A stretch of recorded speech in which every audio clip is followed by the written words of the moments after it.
Chapter 909. The Colt M2000 pistol fired 9mm labellum bullets. The gun was only 195 mm and weighed only 0.82 kilograms. However, the magazine had a capacity of 15 bullets and an effective range of 50 meters. Yi Qian put the shotgun back in its original position and glanced at the pistol he had picked. His gaze swept over all the guns and locked onto the Colt M2000 pistol. There are 3 in total. You can pick all of them. She walked to the display cabinet and picked up the other 2 Colt M2000 pistols from 2 different places. The shooting accuracy is very good. The power index is also very high. The ergonomics index is also not bad. You can bring all 3. Isn't that right, Brother Z? She asked him if he was right after she finished picking. Ho Zi raised his eyebrows and looked at the 2 pistols she had picked up in just a few seconds. He looked at Yi Qian thoughtfully and smiled. You know more about guns than I do. If you say it's right, then it's definitely right. Then we won't hold back. Also, Brother Z, you separated the guns and bullets. Where do you keep the magazines? Yi Qian waved the 2 Colt M2000 pistols in his hands. There was a faint sharpness on his beautiful face. When he held the pistols, even his aura changed from when he was carrying a backpack. When he saw Yi Qian holding the pistols, Ho Zi, the boss of the underworld, couldn't help but think to himself, what kind of girl did Xia Jinyuan find? Why is she so strange that it makes me feel a little guilty? There were no less than 200 guns in his small weapons room. He liked to collect them. After he collected them, he would play with them for a while and then put them aside. After a long time, he didn't even know where the pistols were kept.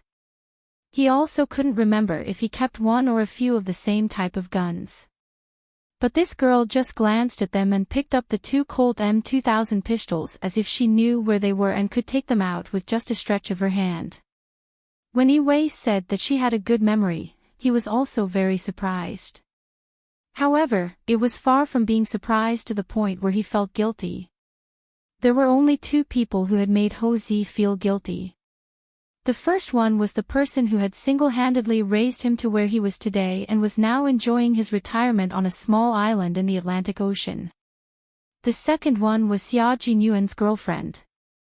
Pull out the magazines from the lower compartment. They're all inside.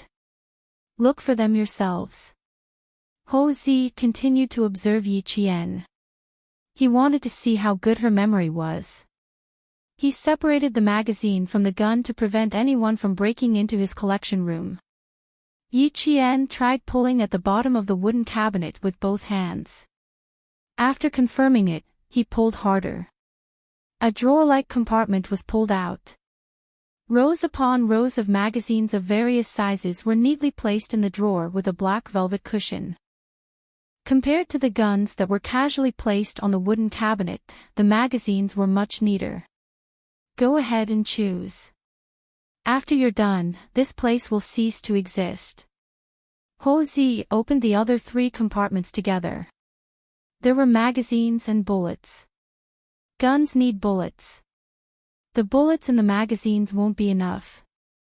You can choose the bullets that you can use. He said that this place would cease to exist after you're done choosing. Yi Qian's heart skipped a beat.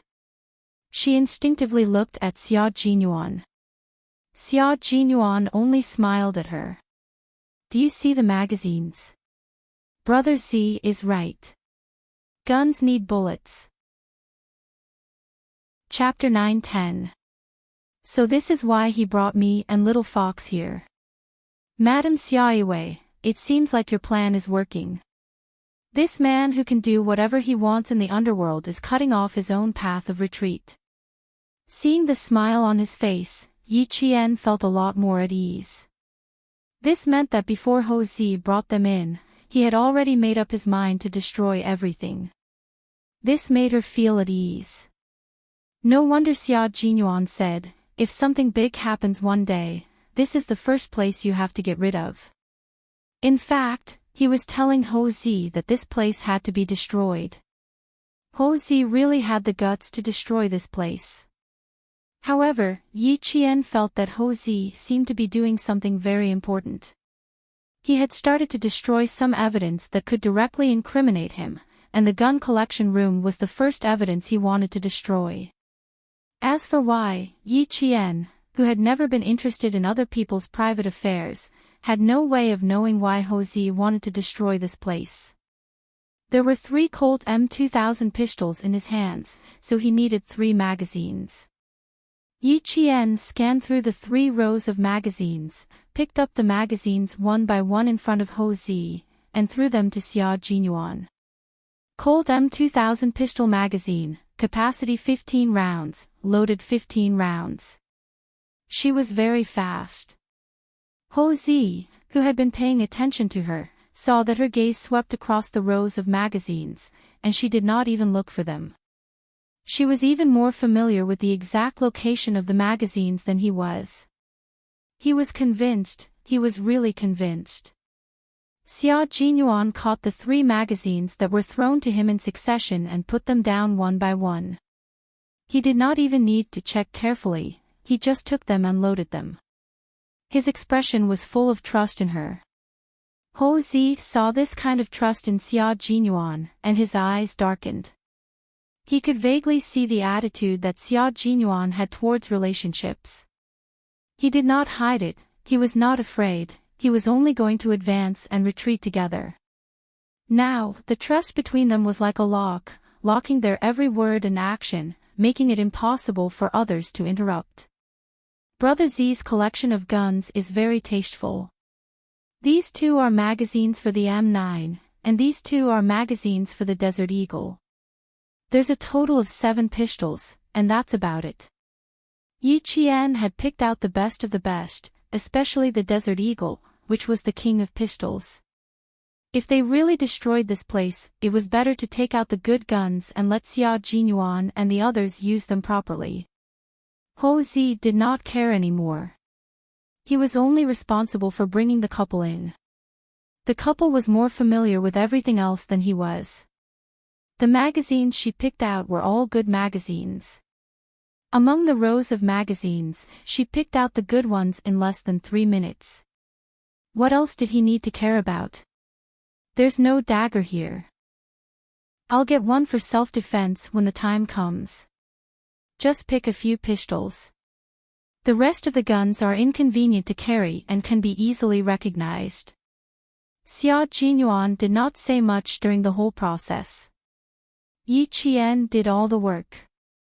After disassembling the guns, she could even reassemble them from a pile of scattered gun parts.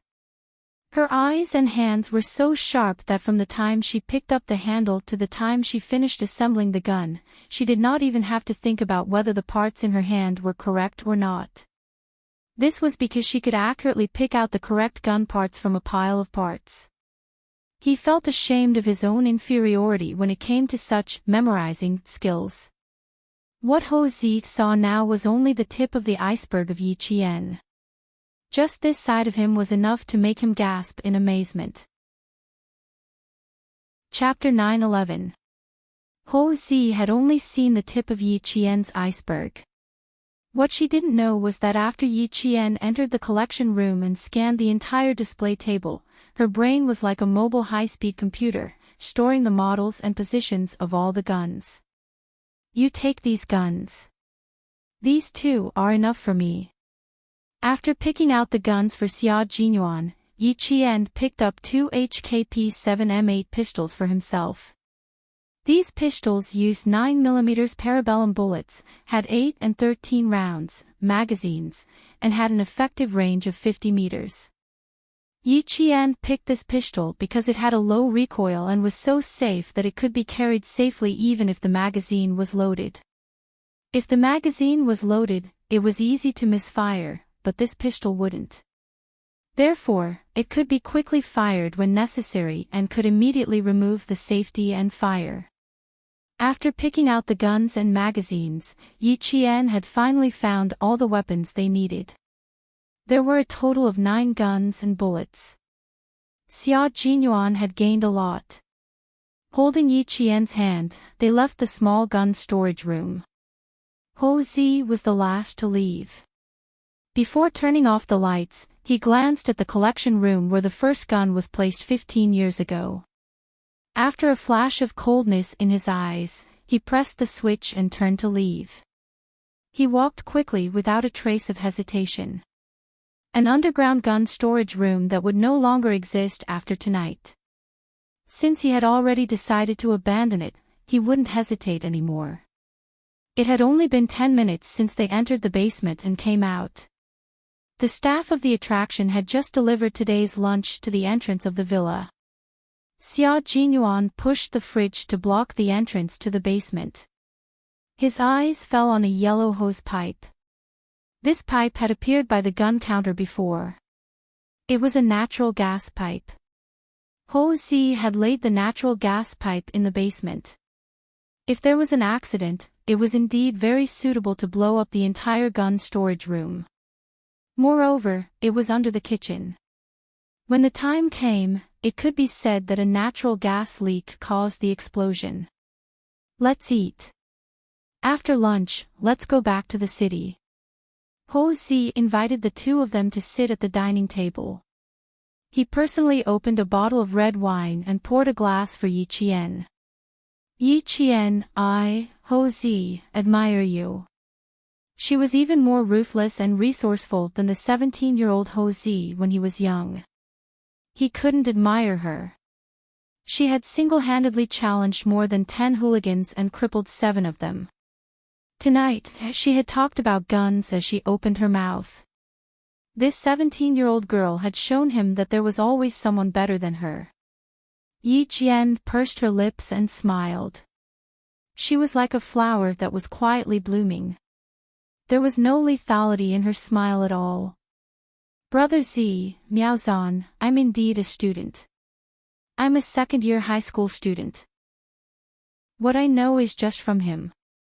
He glanced at Xia Jinyuan, who had started eating gracefully, and continued with a smile, I learned from him. That's all I know. Ho Zi laughed. The girl was quite wary of him. He said to Xia Jinyuan, who acted as if it had nothing to do with him, you're really lucky to have such a good girl. Come, Brother Zi, I'll toast you for your unique taste. Also, to your reminder. Thank you. You're welcome. Xia Jinyuan picked up his glass and lightly clinked it with Ho Zi's. I wish Brother Zi's wishes come true. Ho Zi was overjoyed. Old Six words were always pleasant to hear. Now, he wished old Six wishes come true.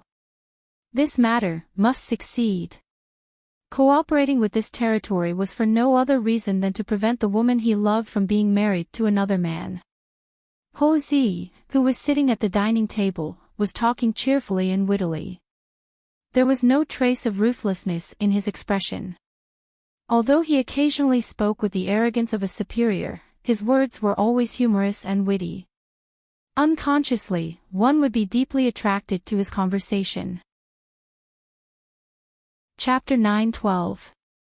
Xia Jinyuan's trust in Ho Zi could also be seen at the dining table. After everything was over, he directly told him that he would bring Yi Qian here to enjoy the scenery of Mount Daolong and would leave a little later. Indeed, you can leave a little later. The maple leaves on the mountain are all red. There are a lot of tourists at this time of year. You can enter from the small path behind the villa. You don't have to squeeze with the tourists. This was a tourist area developed by Ho Zi and the government. When it was being developed, he said that he needed a private mountain path.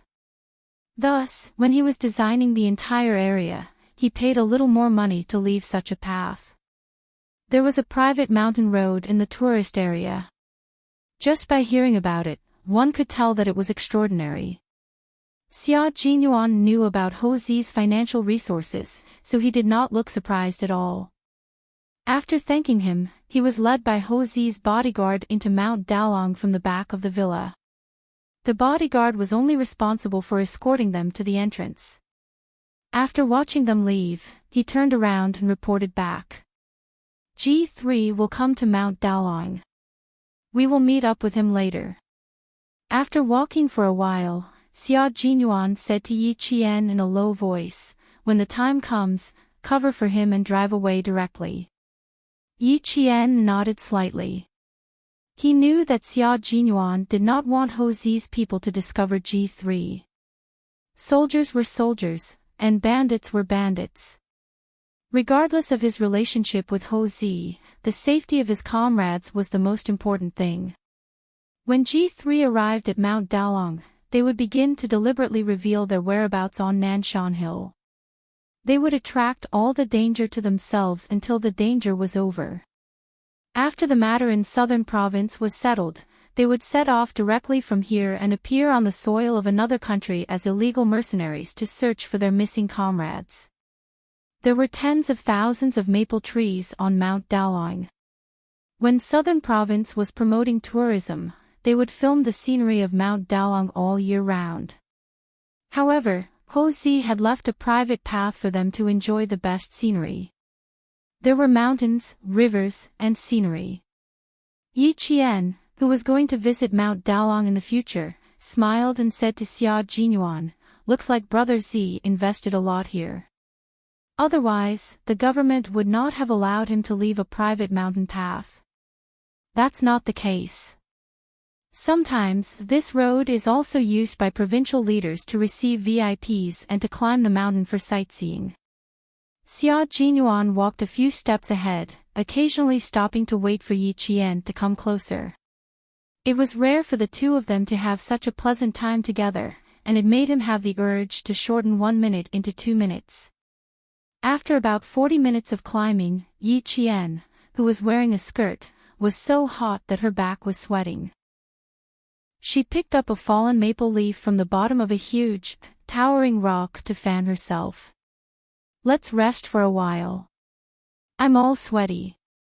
These were Aunt Yang Heng's clothes. She was planning to return them after washing them. She didn't want to get her sweat on them after wearing them once.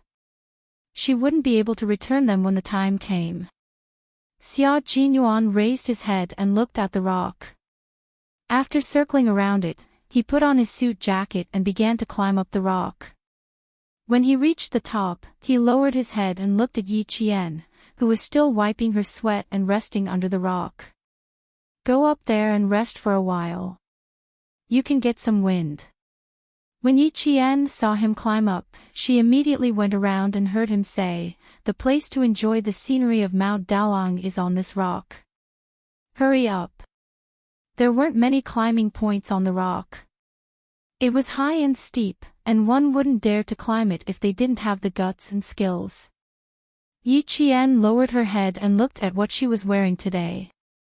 She looked very ladylike, but none of the things she did had anything to do with being ladylike. Chapter 9:13. With a smile on her face, she walked towards Xia Jinyuan, who had already climbed up. He was at a high spot. She would climb up and enjoy the scenery with him. She had once said that she would use him and his troops as her goal. No matter when, as long as he reached out his hand, she would definitely walk towards him.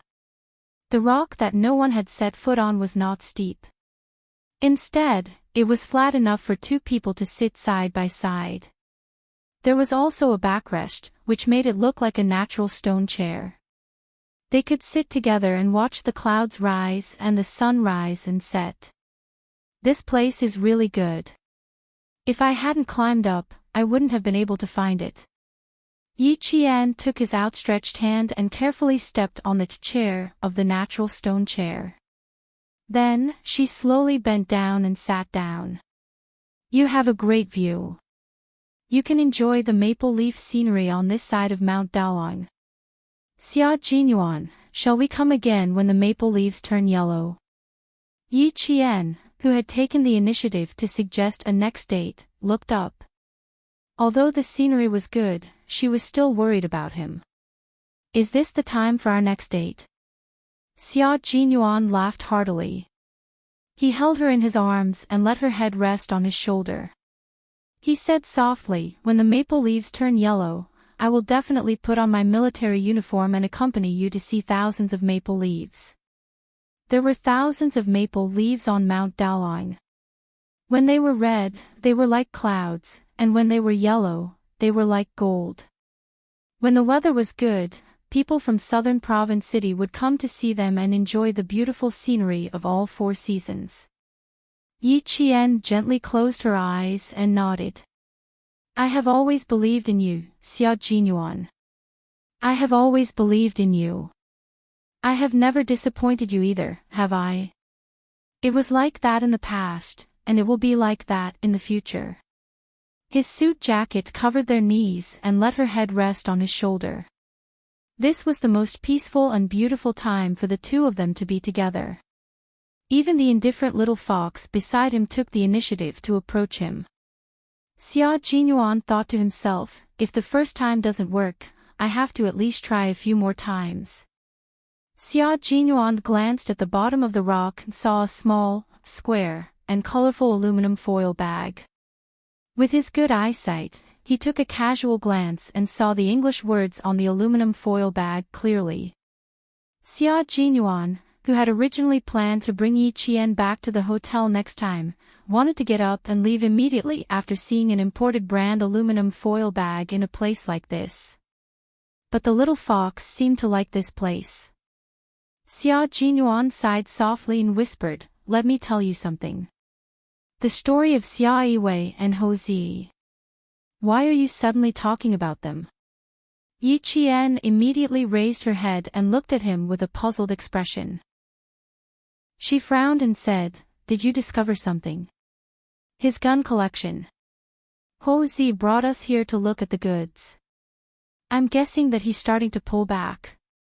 He kept hundreds of guns in his villa. These are direct evidence of his crimes. He started to destroy these things before marrying Xia Yiwei. Since she mentioned the gun collection, he decided to start from there. Xia Yiwei likes maple leaves very much. The second time she met Hou Zi was in Changshan. In order to take the most beautiful maple leaf scene, she was only 17 years old at the time and forced herself to a dead end. It was Hou Zi who risked his life to save her. This should be the place where the two of them watched the maple leaves together. Most people wouldn't notice. I think the two of us will have to choose a new place next time. Xia Jinyuan smiled faintly and pointed at the bottom of the rock. And this place is where the two of them do some private things. Why don't we go somewhere else now? Chapter 9:14. Yi Qian wanted to ask how he knew this was the place where Xia Yiwei and the others were meeting, but when he saw Yi Qian pointing at the bottom of the rock, he looked down. After he finished looking, Yi Qian looked up and said seriously, "We should leave immediately. This is their bed. We're sitting on their bed. So bold. They're doing intimate things on the rock. Aren't they afraid of falling? Aren't they afraid of being seen doing intimate things on the rock while admiring the beautiful scenery?"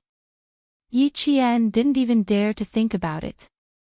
He grabbed the rock with both hands and stood up. He showed his toughness from training and quickly flipped over the rock without Xia Jinyuan's help. Xia Jinyuan was too embarrassed to say anything when it came to this. He had never used condoms before. Yi Qian didn't even need to say anything. He had never used condoms in his 2 lifetimes and had never even tried to understand them. Let's go to the main mountain path. The coordinates are clear, so G3 will be able to find us easily. Xia Jinyuan saw her awkward expression and laughed in his heart. He restrained his expression and said, "He should be here soon. We'll wait for him at the top of the mountain." If they met in a crowded place, they wouldn't attract attention even if they went down the mountain one after the other. There were metal fences on both sides of the private mountain path to prevent tourists from entering. After about 400 meters of the rock, they saw people guarding the end of the metal fences. When they saw the two of them, they immediately opened the fences. Hello, Brother Xia. Z said that the car you want is parked in the villa's garage. You can go down and get the car keys from the security guard. The people guarding here were all Ho Zi's own people, so one could imagine how cautious he was. Xia Jinyuan nodded and thanked him. Then he held Yi Qian's hand and walked towards the main mountain path. Ho Zi is invincible in southern province. You can see his personal ability from a small matter. I even asked you to cover for me, but he already guessed that my comrades would come to the scenic area. It's good that we're friends. If we're enemies, he's definitely a terrifying opponent. Ho Zi doesn't seem like a person who can't differentiate between good and evil. He should be a person who will kill anyone who stands in his way. I don't think he would casually make a move if you don't intentionally hinder him. Although he had only met Ho Zi twice, Yi Qian's intuition told him that Ho Zi was a very principled person in the underworld. That was indeed the case. Otherwise, Xia Yiwei would not have been willing to give up the opportunity to return to the capital and choose to stay in the southern province after following him for 17 years. Walking to the main mountain road, because it was Saturday afternoon, there were more tourists coming to the mountain to see the maple leaves. Tourists came and went everywhere. There were also couples holding hands, laughing as they climbed to the top of the mountain. Let's hold hands too. Seeing the fourth couple pass by, Xia Jinyuan stretched out his hand and smiled at Yi Qian. Let's climb up together, shall we? He only stretched out his hand, but he did not directly hold her hand. Yi Qian's fingertips twitched slightly. Then she calmly stretched out her left hand and placed it in his slender and strong hand. She did not even look at Xia Jinyuan's expression and hurriedly looked up the mountain. It will take more than an hour to climb up. Do you have time? Yes, we have a lot of time. An hour is also our time. She stretched out her hand and Xia Jinyuan immediately held it tightly. We have a lot of time. This was the first time she held hands in public. It was also the first time she stood under the sun with a man. How did it feel? Chapter 9:15. It felt like the warm sun in winter, so warm that it chased away the cold. It felt like the morning breeze in spring, blowing away the dampness of the rainy season. It felt really good. I'm Yi Qian's boyfriend. Yi Qian, who are you to Xia Jinyuan? He held her hand and interlocked his fingers with hers. His deep voice was filled with joy as he smiled and asked her, who are you to Xia Jinyuan? Finally, he was able to hold her hand in public like an ordinary couple. They were able to walk hand in hand intimately, letting others know at a glance that they were a couple. Xia Jinyuan felt like he had walked halfway through a long journey and finally saw the light of dawn waiting for him. In the face of the insatiable man, Yi Jian glanced at him and said calmly, who can I be to you? Captain Xia, don't think too much. I just don't want people to keep looking at me from time to time. He lifted his chin slightly and looked up. He chuckled softly and said, I just don't want the people upstairs to keep looking at me. Am I thinking too much? It doesn't matter. We've already held hands. Are you afraid that I won't be able to win your heart? Xia Jinyuan smiled until his dark eyes sparkled. He looked up calmly and swept his gaze across the faces of the single men in front of him. The moment his gaze landed on them, his indifferent eyes turned cold and ruthless. He immediately retreated with his gaze and looked at the men of Yi Qian repeatedly. Little Fox was dressed beautifully today. Even without her school uniform, she looked much more mature. Although she looked young and inexperienced, she had a calm temperament and did not look like a high school student. She looked more like a college student. She looked like a college student. Little girl, that's why she dared to hold hands with me. Yi Qian watched as he used his gaze to scare away the men who kept looking at her. He lowered his head and pursed his lips into a smile. She could always see a different Xia Jinyuan, a real Xia Jinyuan. It still felt good. His palms were dry and his slender fingers could still wrap around her hands. This was a pair of hands meant to protect the country. At this moment, he was holding her tightly, as if he was afraid that she would pull away in the next second. Yi Qian looked sideways at Xia Jinyuan, whose face was as perfect as a jade carving, and said softly, "Let's be together after I finish my college entrance exams." "How about that?" Happiness came suddenly, but Xia Jinyuan's reaction was even faster. He even stopped walking and stared deeply at Yi Qian. "It's a promise. Can I go back on my word now?" Looking at his happy face, Yi Qian suddenly felt that she seemed to have agreed too quickly. So be it, he would always think of her. If love was the first thing that came to his mind, then she believed in him. She believed in love. She believed in a love that was so illusory that she had never thought of or embraced it. Xia Jinyuan raised his eyebrows. "You dare? Why wouldn't I dare? I'm not a gentleman." Under the urging of the passers-by behind, Yi Qian's eyes were filled with sweetness. He laughed and said, "I'm going back on my word now. What can you do to me?" What else could he do to her? That might not necessarily be the case. There were many ways to do so. Being able to stand side by side sweetly in action, this kind of love was too difficult to come by. He had thought of what he wanted to do to her 1,000,000 times in his heart. 1,000,000 times in his heart. Just thinking about it made his heart beat faster. Xia Jinyuan, whose smile was much more restrained, looked meaningfully at the smirking little fox. Later, he would find a deserted place and kiss her properly. Chapter 9:16. Previously in the hotel, she only touched him lightly. How was that enough? She couldn't do anything else, but kissing was still fine. A 17-year-old kiss was pure and innocent. Having her at the age of 17 was the luckiest thing for the 23-year-old Xia Jinyuan. Xia Jinyuan kept holding Yi Qian's hand as he pondered. When they passed by a stone tablet with a simple mountaineering map, he glanced at it and saw a green path labeled Lover's Path. Lover's Path. It's time to walk it.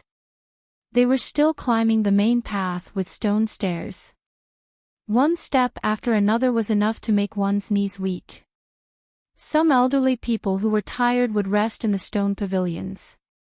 Ho Zi had put in a lot of effort to develop this scenic area. No wonder so many elderly people came to climb on Saturdays. There were many elderly and middle-aged people. There are a lot of people up ahead. Let's go this way. After walking for about 100 meters, Xia Jinyuan held Yi Qian's hand and entered a small path.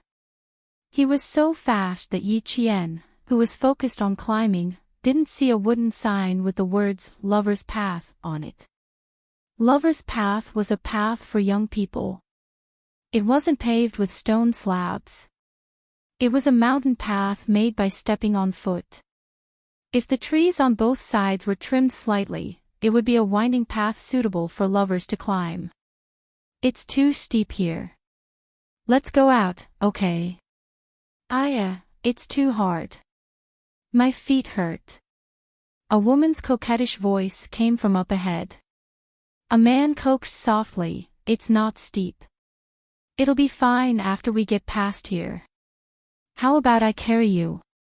After the sweet conversation, a woman's soft voice came from behind. Yi Qian stopped in his tracks and whispered to Xia Jinyuan, "Let's go later. Don't disturb them. This is a lover's path. It's a path for lovers. We can do what lovers do and not disturb each other." Xia Jinyuan was a man who was good at seizing opportunities. When she stopped, he pulled her into his arms and said, "Let's do a lover's thing." He didn't give Yi Qian a chance to escape. His voice was low and seductive. "How was that enough for you at the hotel?" You want to leave just because you've piqued my interest? Little fox, things aren't that simple. This road is fast. Don't think that it's very steep. It's straight and steep. It's not like the mountain road that goes up in circles. The last time we passed by, it was really fast. Someone was walking towards them, and it wasn't just one person. From the sound of the footsteps, there were at least 4 people. Yi Qian's body stiffened. He pushed against Yi Qian's chest and said, "Xia Jinyuan, let go of me. Someone's coming. Let go of me." No. Not only did he not let go, but he also hugged Yi Qian even tighter in his arms. However, he also knew that she was shy in this kind of thing, so he hugged her and hid behind a maple tree. He let her lean against the maple tree, and her back was also facing the 4 young people who were walking over. "What are you afraid of? They're all young people. They're all holding hands. This is a lover's path. Kissing and hugging are the most normal things to do." His voice was very low, as if he was enduring something. "Listen, someone's kissing right in front of us." Yi Qian wanted to slap herself. She must have been muddle-headed to agree to hold hands. Then, she made a mistake and promised to be together after the college entrance exam. One wrong step after another, and she ended up in Xia Jinyuan's hands.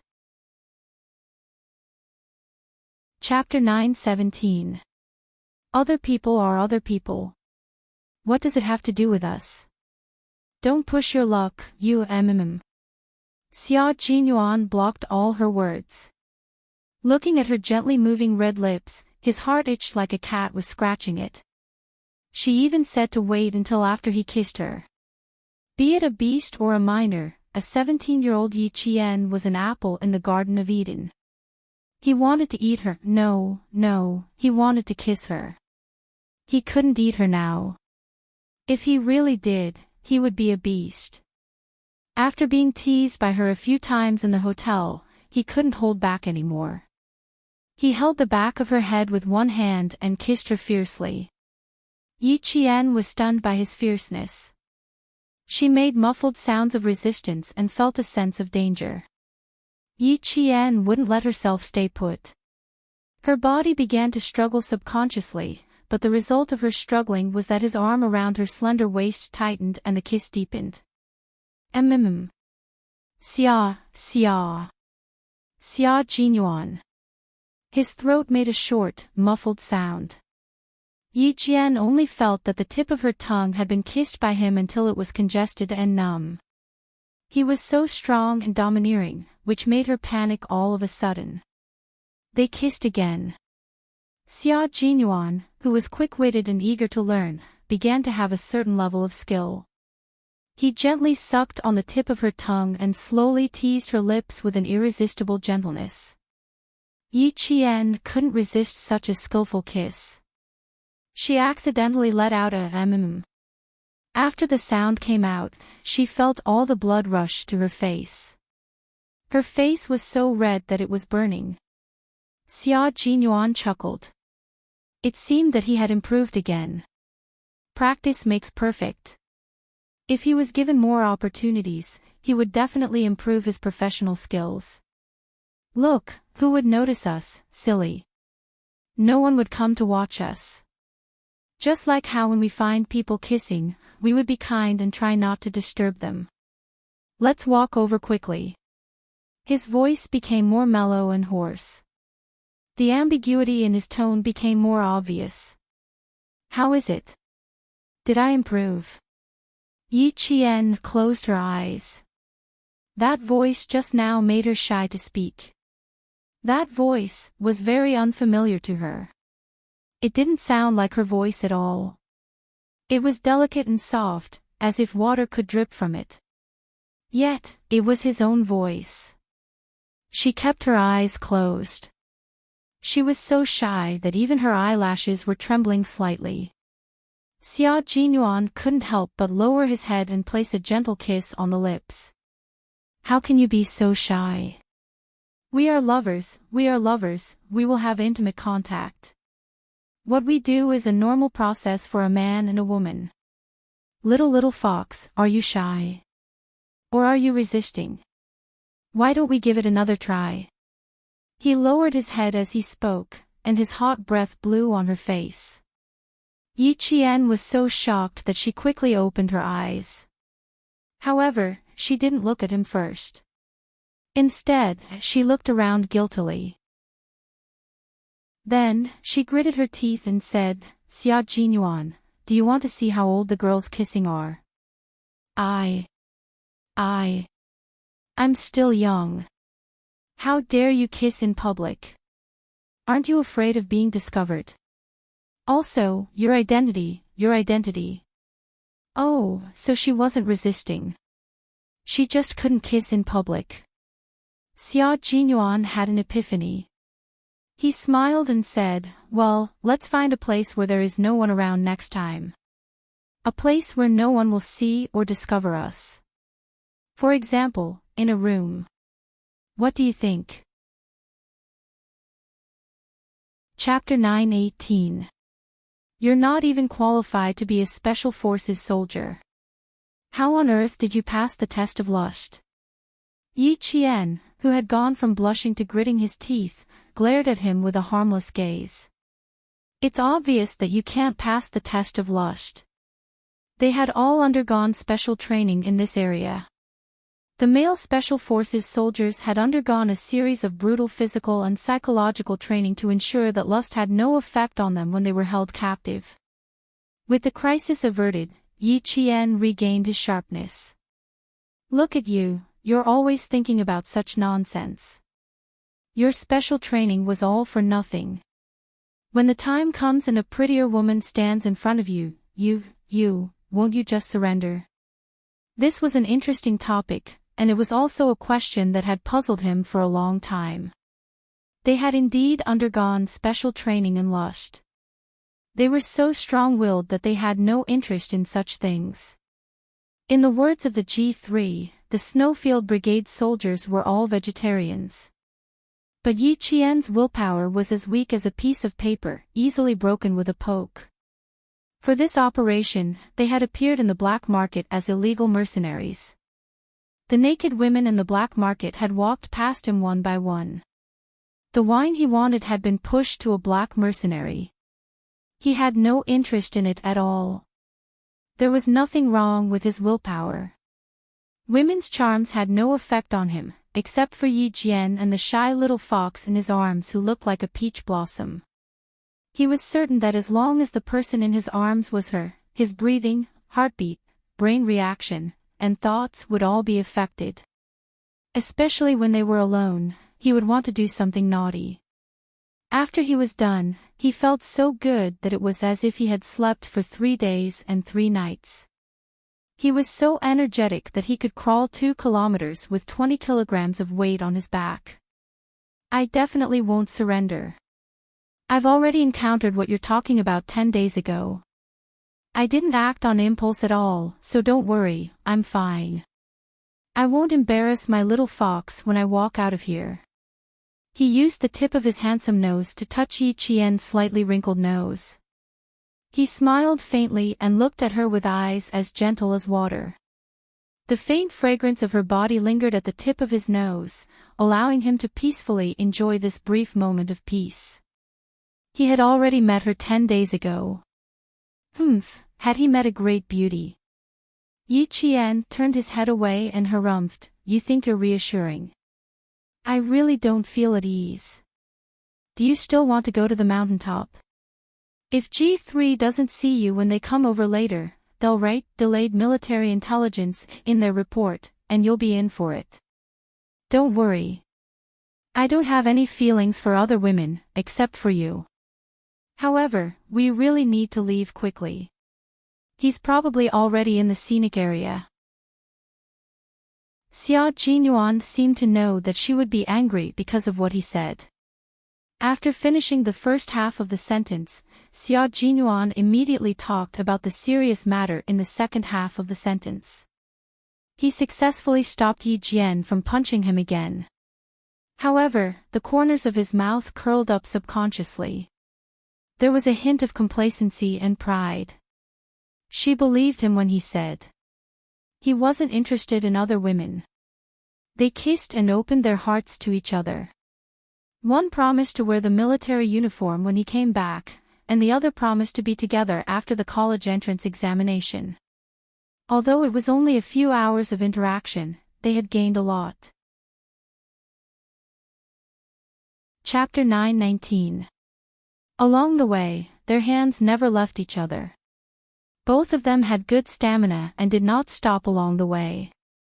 Other people would take more than 2 hours to climb to the top of the mountain, but the two of them only took 1.5 hours. When they reached the top of the mountain, Xia Jinyuan said softly, "G3 is here. 8:00 clock straight ahead. Let's go over." G3 was wearing a brand new set of sportswear and was holding a pair of binoculars rented from a scenic spot.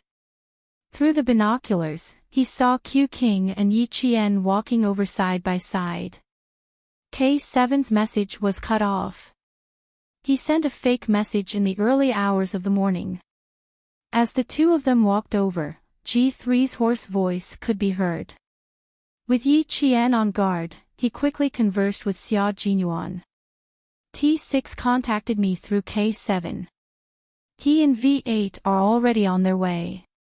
The two of them had only exchanged a few words when Yi Qian suddenly grabbed Xia Jinyuan's arm and pointed to the cable car. "Xia Jinyuan, let's take the cable car. I'm a little cold and want to go down the mountain." His finger gently drew on Xia Jinyuan's arm and wrote the word Z. Ho Z had left someone at the top of the mountain. It didn't seem like they were there to keep watch, but more like, to observe. That's right, they were there to see who Xia Jinyuan would meet. Ho Z wanted to see who Xia Jinyuan would meet. Perhaps he could guess what position the proud Xia Jinyuan, who was ranked 6th on the list of family Xia, held in the military every time Xia Yiwei mentioned him. He just wanted to take a look and didn't have any ill intentions. Who would have known that Xia Jinyuan was a Special Forces soldier, and the person he was meeting was also a Special Forces soldier. Furthermore, Yi Qian was on guard during their meeting. How could anyone have seen them? He had noticed something strange and left early on. You didn't see him. Ho Zi, who was playing golf with his friends, received a call from the top of the mountain. Hearing this, the corners of his mouth curled up slightly as he instructed, "Forget it, you guys don't have to look for her." He didn't even see anyone. The people he sent out were no match for Family Xiao's 6th brother. Not to mention Family Xiao's 6th brother, even the little girl beside him was very powerful. He had asked his men to walk around the mountain on a whim. Since they didn't find anything, there was no need to look for it. It did not take long for the cable car to travel from the top of the mountain to the bottom of the mountain. G3 was the first to get off and blended into the crowd of tourists. In the blink of an eye, he walked out of Yi Qian's sight. She could not help but ask Xia Jinyuan, "Did he leave?" "No, wait for us in front. You go and drive." Xia Jinyuan squeezed her hand. Like an ordinary couple, he openly held his girlfriend's hand and walked down the mountain. "Before we get rid of the snake following us, G3 will always be with us. He's in the dark while we're in the light." Yi Qian nodded gently. In the sparse crowd, she tried her best to get closer to Xia Jinyuan so that her words would not be overheard by others. "The three of us should work together to solve the problem in Nan province as soon as possible so that you guys can leave as soon as possible. Okay, no later than tomorrow night. So, little fox, from now until tomorrow morning, you'll have to stay by my side for about 48 hours.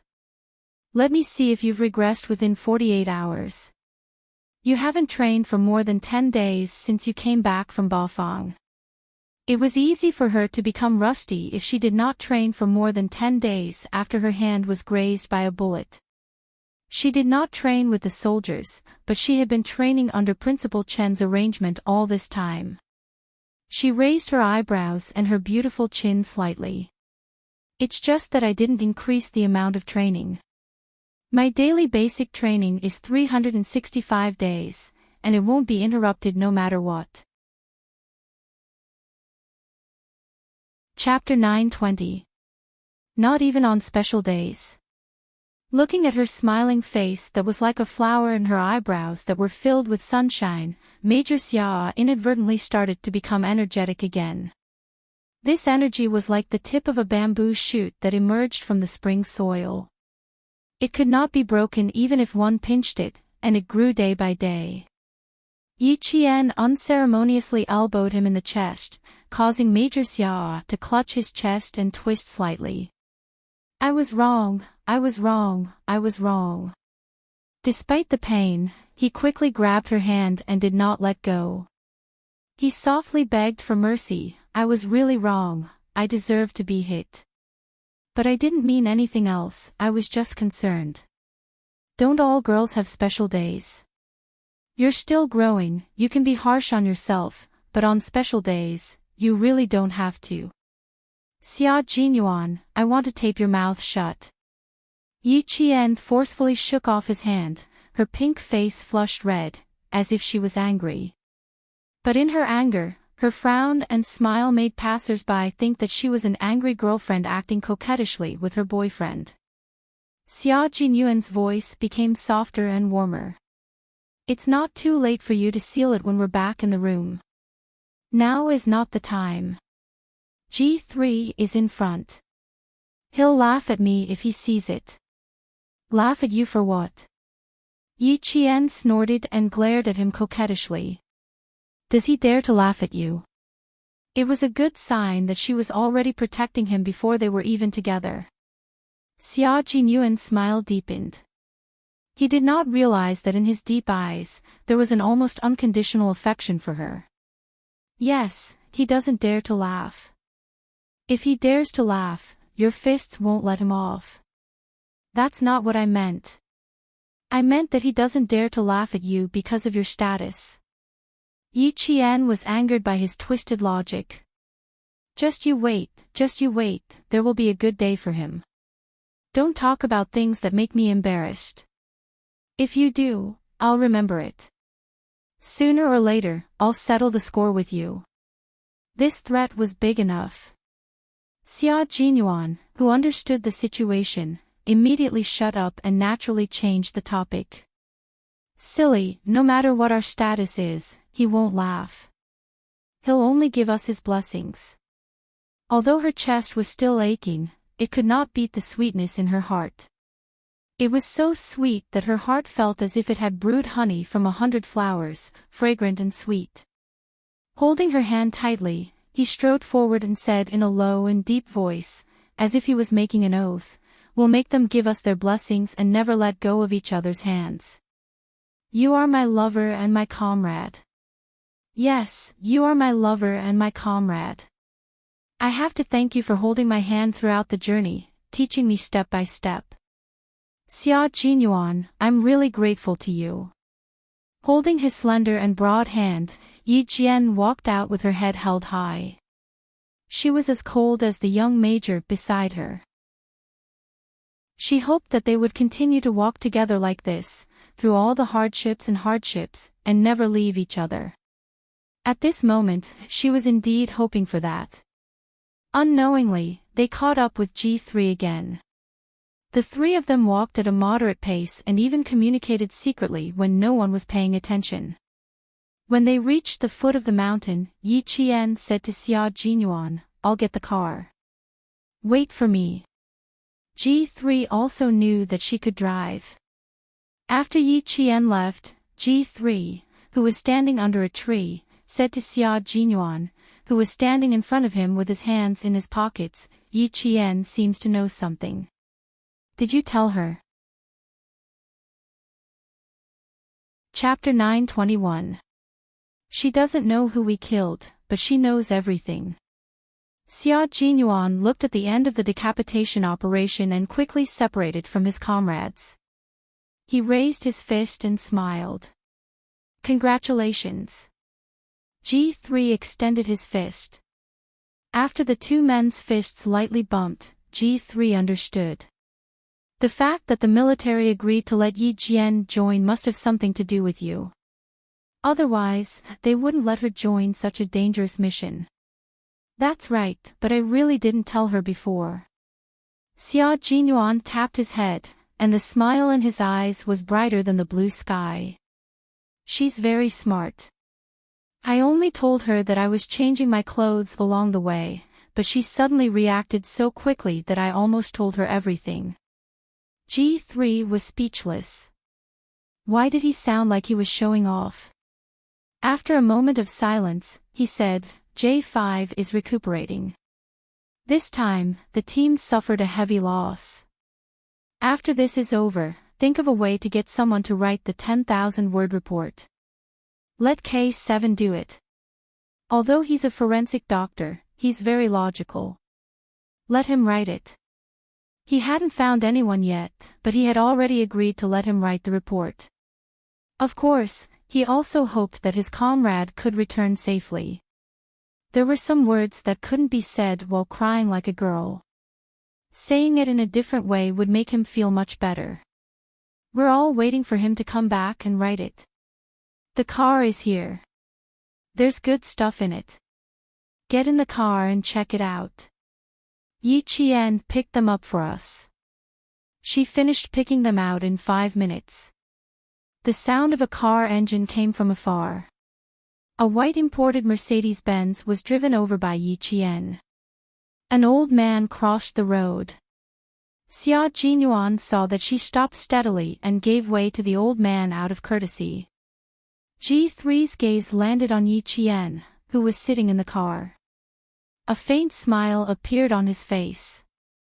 She's very strong and used to our life. Q King, it was the right choice to take action against a girl like her. Other girls can't accept our life, but Yi Qian can. Moreover, she will work hard to integrate herself into our lives. If I meet such a girl, even if she has a boyfriend, I will snatch her away. Xia Jinyuan chuckled softly and said, after the matter in southern province is settled, we have to prepare some masks for our trip to the desert. Last time, I inhaled a little too much dust and sand. I can still cough out sand after 2 days back. After settling the domestic affairs, Xia Jinyuan needed to go to a country near the desert where there was little rain. The city's plumbing was well designed, but it was a little too short, which made them feel a little uncomfortable. If you don't find it tiring to carry me, that's totally fine. After G3 finished speaking, he saw the car drive over again. After seeing the brand of the car clearly, he couldn't help but raise his eyebrows. What kind of friend did you make? How generous. If nothing goes wrong, we'll start racing tonight. We need a good car. Xia Jinyuan didn't even let Yi Qian get out of the driver's seat. He opened the back door and bent over to get in. G3 followed behind him. Ho Zi's people only appeared at the top of the mountain. When Yi Qian took the car keys, Ho Zi's most valued assistant said, Brother Z said that he didn't mean any harm. He just wanted to take a look. If he did, how could he have so generously borrowed such a luxurious car? Please tell Brother Z that Lao Lu and I believe in him. Yi Qian's reply was so straightforward that Ho Zi, who was playing shooting with his friends, burst out laughing when he heard his assistant's message. Chapter 922. Interesting, this young lady is indeed interesting. Her heart is extraordinarily big, and she has the boldness to achieve great things without bothering about trifles. This young lady does not have a family background, but in terms of character, she is definitely worthy of Xia Jinyuan. After getting into the car, Yi Qian relayed the message from Ho Zi to Xia Jinyuan. It seems like Brother Z is starting to make preparations. I wonder if there are any movements in the city. Do you want to contact him? No, He will confirm if there are any movements. He will contact me after he confirms.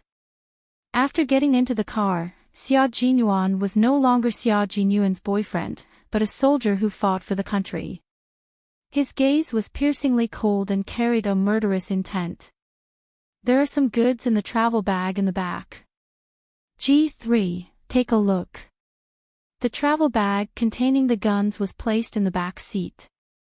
G3 unzipped it, and his eyes lit up. Good heavens, there are a total of 9 pistols. 2 Desert Eagles, 2 M9s, 3 Colt M2000 pistols, and 2 HKP-7 M8s. They were all top-notch pistols.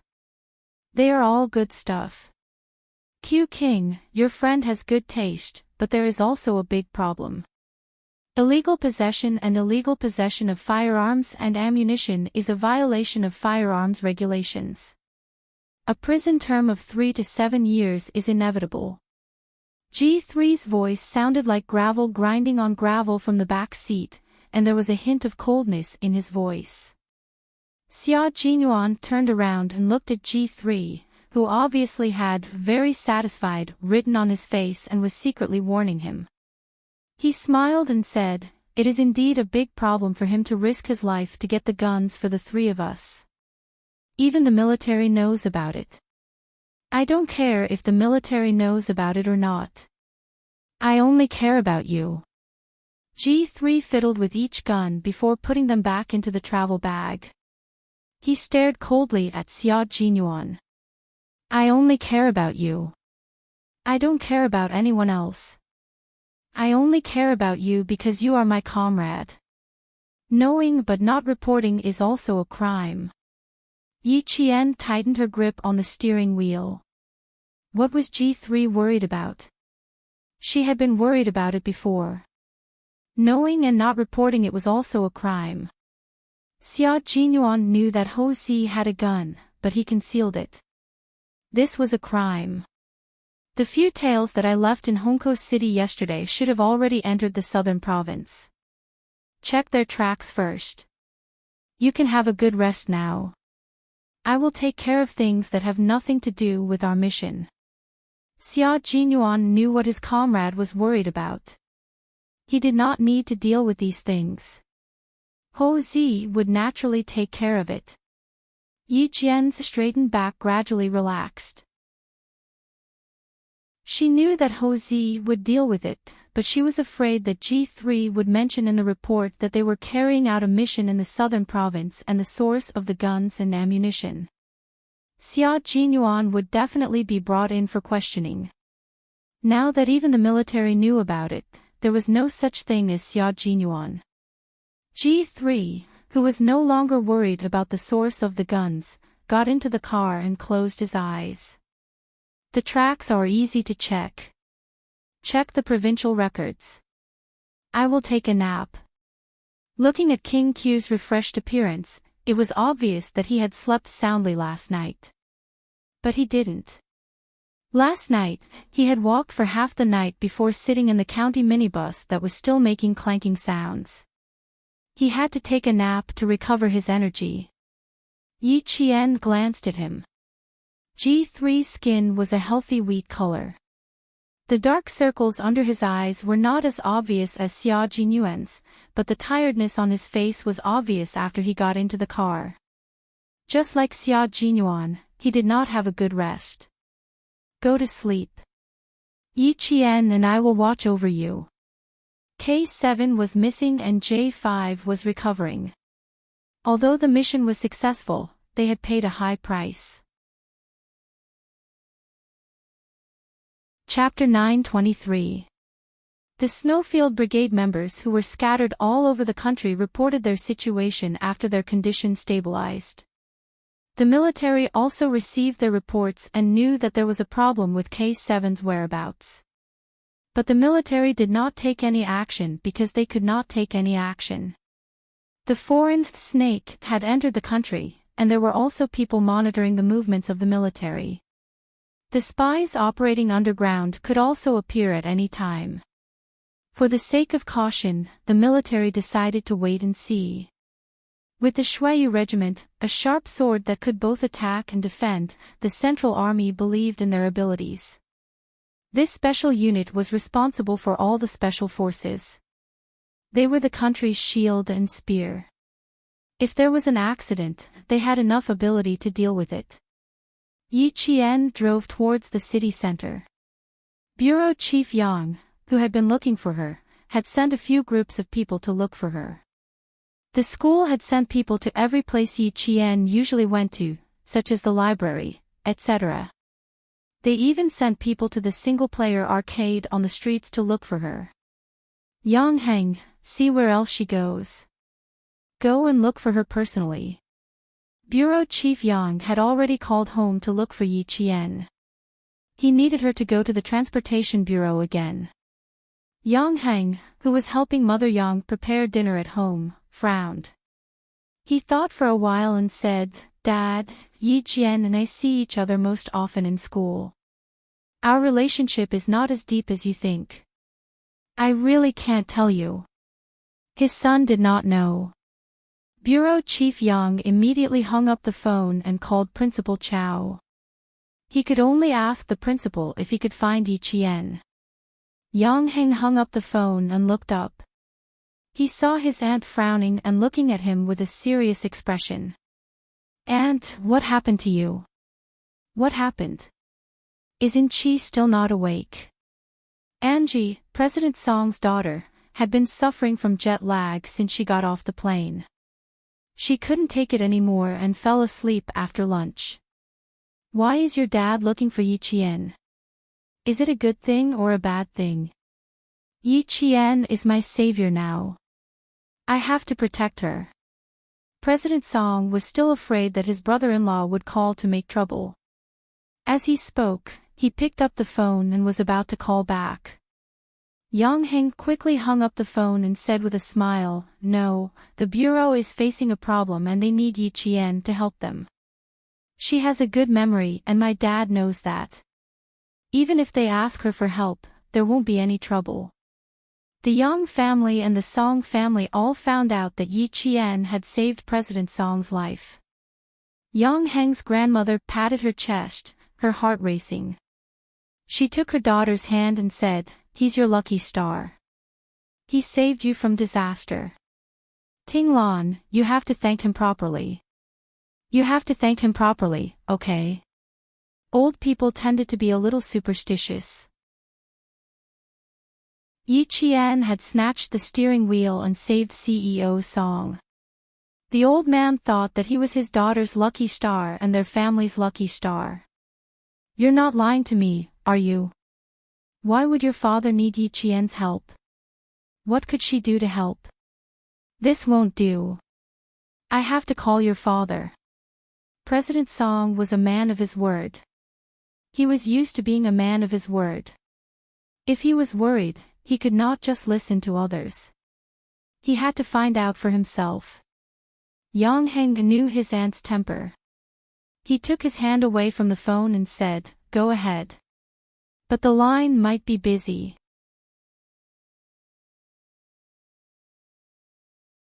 Now that it had become a man-made accident, Yi Qian only muttered to himself for a moment before saying, "All right, I'll come over now." "What's so urgent that you need to go out now?" Xia Jinyuan, who had taken off his coat, was about to put it back on. He had talked for more than half an hour with G3, who had just woken up after resting for 2 hours. His voice was still deep. The curtains were not drawn, and the light in the room was dim. His elegant eyebrows were tinged with coldness. "I'll go with you." It was best if they didn't separate. The snakes lured from Hongkou City were confirmed to have entered Nan Province yesterday morning. These snakes were not ordinary people. They were all well-trained mercenaries. They were good at reconnaissance, killing, and assassination. How could Xia Jinyuan let Yi Qian go out alone? Chapter 925. After hanging up the phone, Yi Qian didn't answer immediately. Instead, she thought for a while and said, I suddenly feel that the car accident I encountered in the wee hours of the morning is not as simple as it seems. Those guys came to Nan Province from Hongkou City in the wee hours of the morning, and the accident happened at the entrances of two highways. One is the airport highway, and the other is the highway to Hongkou City.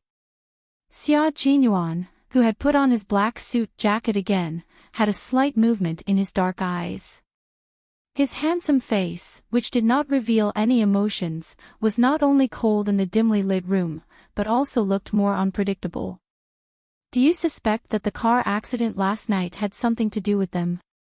I didn't connect the two before, but Director Yang just said that the driver, Old Guan, probably saw someone he shouldn't have, and that's why the accident happened.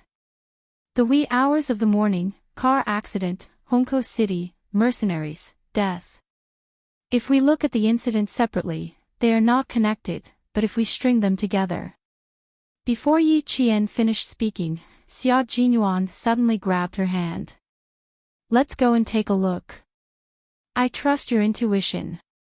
Bring a gun, just in case. Of course he trusted her intuition. A woman's sixth sense had always been much sharper than a man's, and Yi Qian had been trained as a special forces soldier, so her intuition was more accurate. When he saw her bloodied school uniform in the morning, he naturally wondered if a foreign snake had bitten Yi Qian, the incidents that seemed like they wouldn't be connected, but if they were really separated and thought about it carefully, they would be connected. Looks like we don't have to wait. I'm afraid they've already found us. Yi Qian quickly opened a paper bag and took out a set of pure cotton sportswear. 1 minute, I'll change. On the way to the hotel, Yi Qian bought a set of sportswear from a clothing store on the street so that it would be easier for him to fight. After changing out of the skirt, Yi Qian put on the sportswear that could be used as a boxer, and when he walked out of the bathroom, he didn't look as stunning as he did in a skirt. Instead, he looked clean and valiant.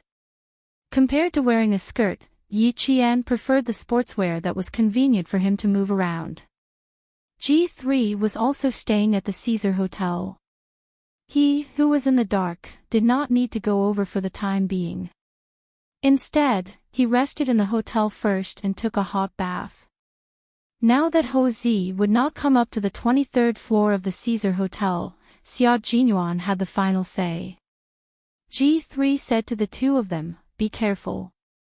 Without saying anything else, he turned around to take care of his personal hygiene. From the hotel to the traffic bureau, it only took about 40 minutes. In 1997, the Southern Province's provincial capital was not as busy as it would be 10 years later. There were very few private cars, and the roads were mostly filled with motorcycles and bicycles. There was no need to worry about traffic jams, and they soon arrived at the traffic bureau. Chief Yang was already waiting at the guard booth. When he saw a white car stop in front of the police station, he saw Yi Qian get out of the car. Chief Yang immediately went over to greet him personally. "Someone from the Public Security Bureau is here too. You've seen him before. It was all from last time. Isn't this Secretary Xiao's brother? Xiao Yi, you too. How did you meet each other?" Xia Jinyuan, who got out of the car one step later, smiled at the chief of the traffic bureau who recognized him and said, "Hello, Chief Yang. I'm Secretary Xiao's cousin. I know you, I know you. Last time, you and Xiao Yi." Chief Yang looked back and forth between the two of them. He slapped his forehead and laughed. That's right, that's right. Last time, Secretary Xiao looked for you first, and then you brought Xiao Yi over. Look at me, I got confused. You two know each other. Chapter 926. The three of them chatted as they entered the police station. They headed in the direction of the surveillance room that Yi Qian and Xia Jinyuan had gone to last time. Yi Qian said that he saw a silver-gray car, but there was no silver-gray car on the highway or at any of the intersections where the accident happened. There were no surveillance cameras installed at the scene of the accident, so the only person who could find the car that was acting strangely last night was Yi Qian. The workers at the repair shop were very sure that every wheel of the car was carefully checked. There was not a single nail in it, and the nails used in the wheels were the most common ones on the market. Even repair shops use them, so there was no way to trace where the nails came from. Old Guan's friend said that Old Guan is usually kind and never quarrels with others, so he doesn't have any enemies. Yi Qian carefully watched the video on the surveillance camera.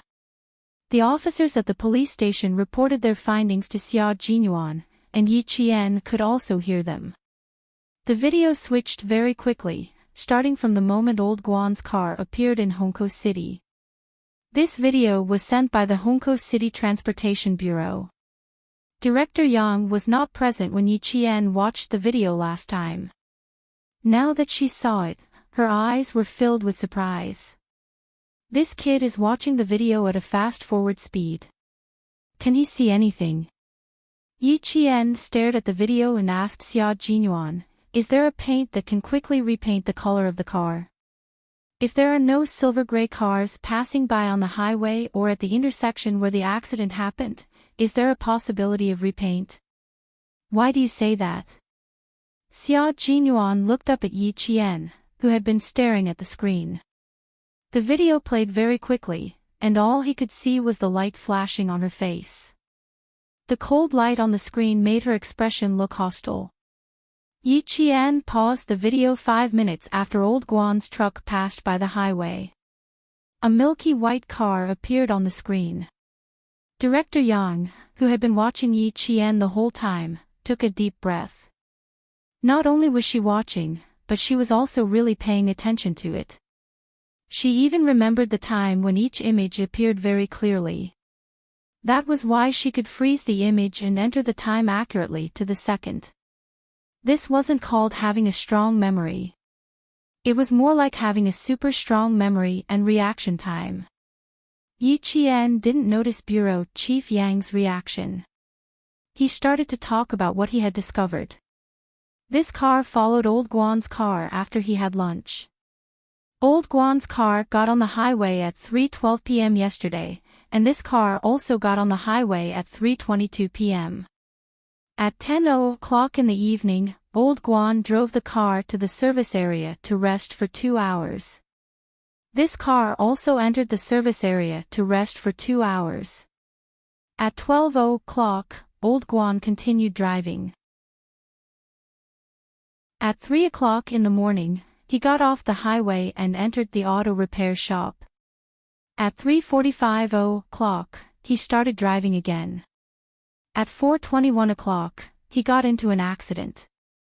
Yi Qian pointed at the 4 images and said, "This white car can be seen at all the exits of the highway."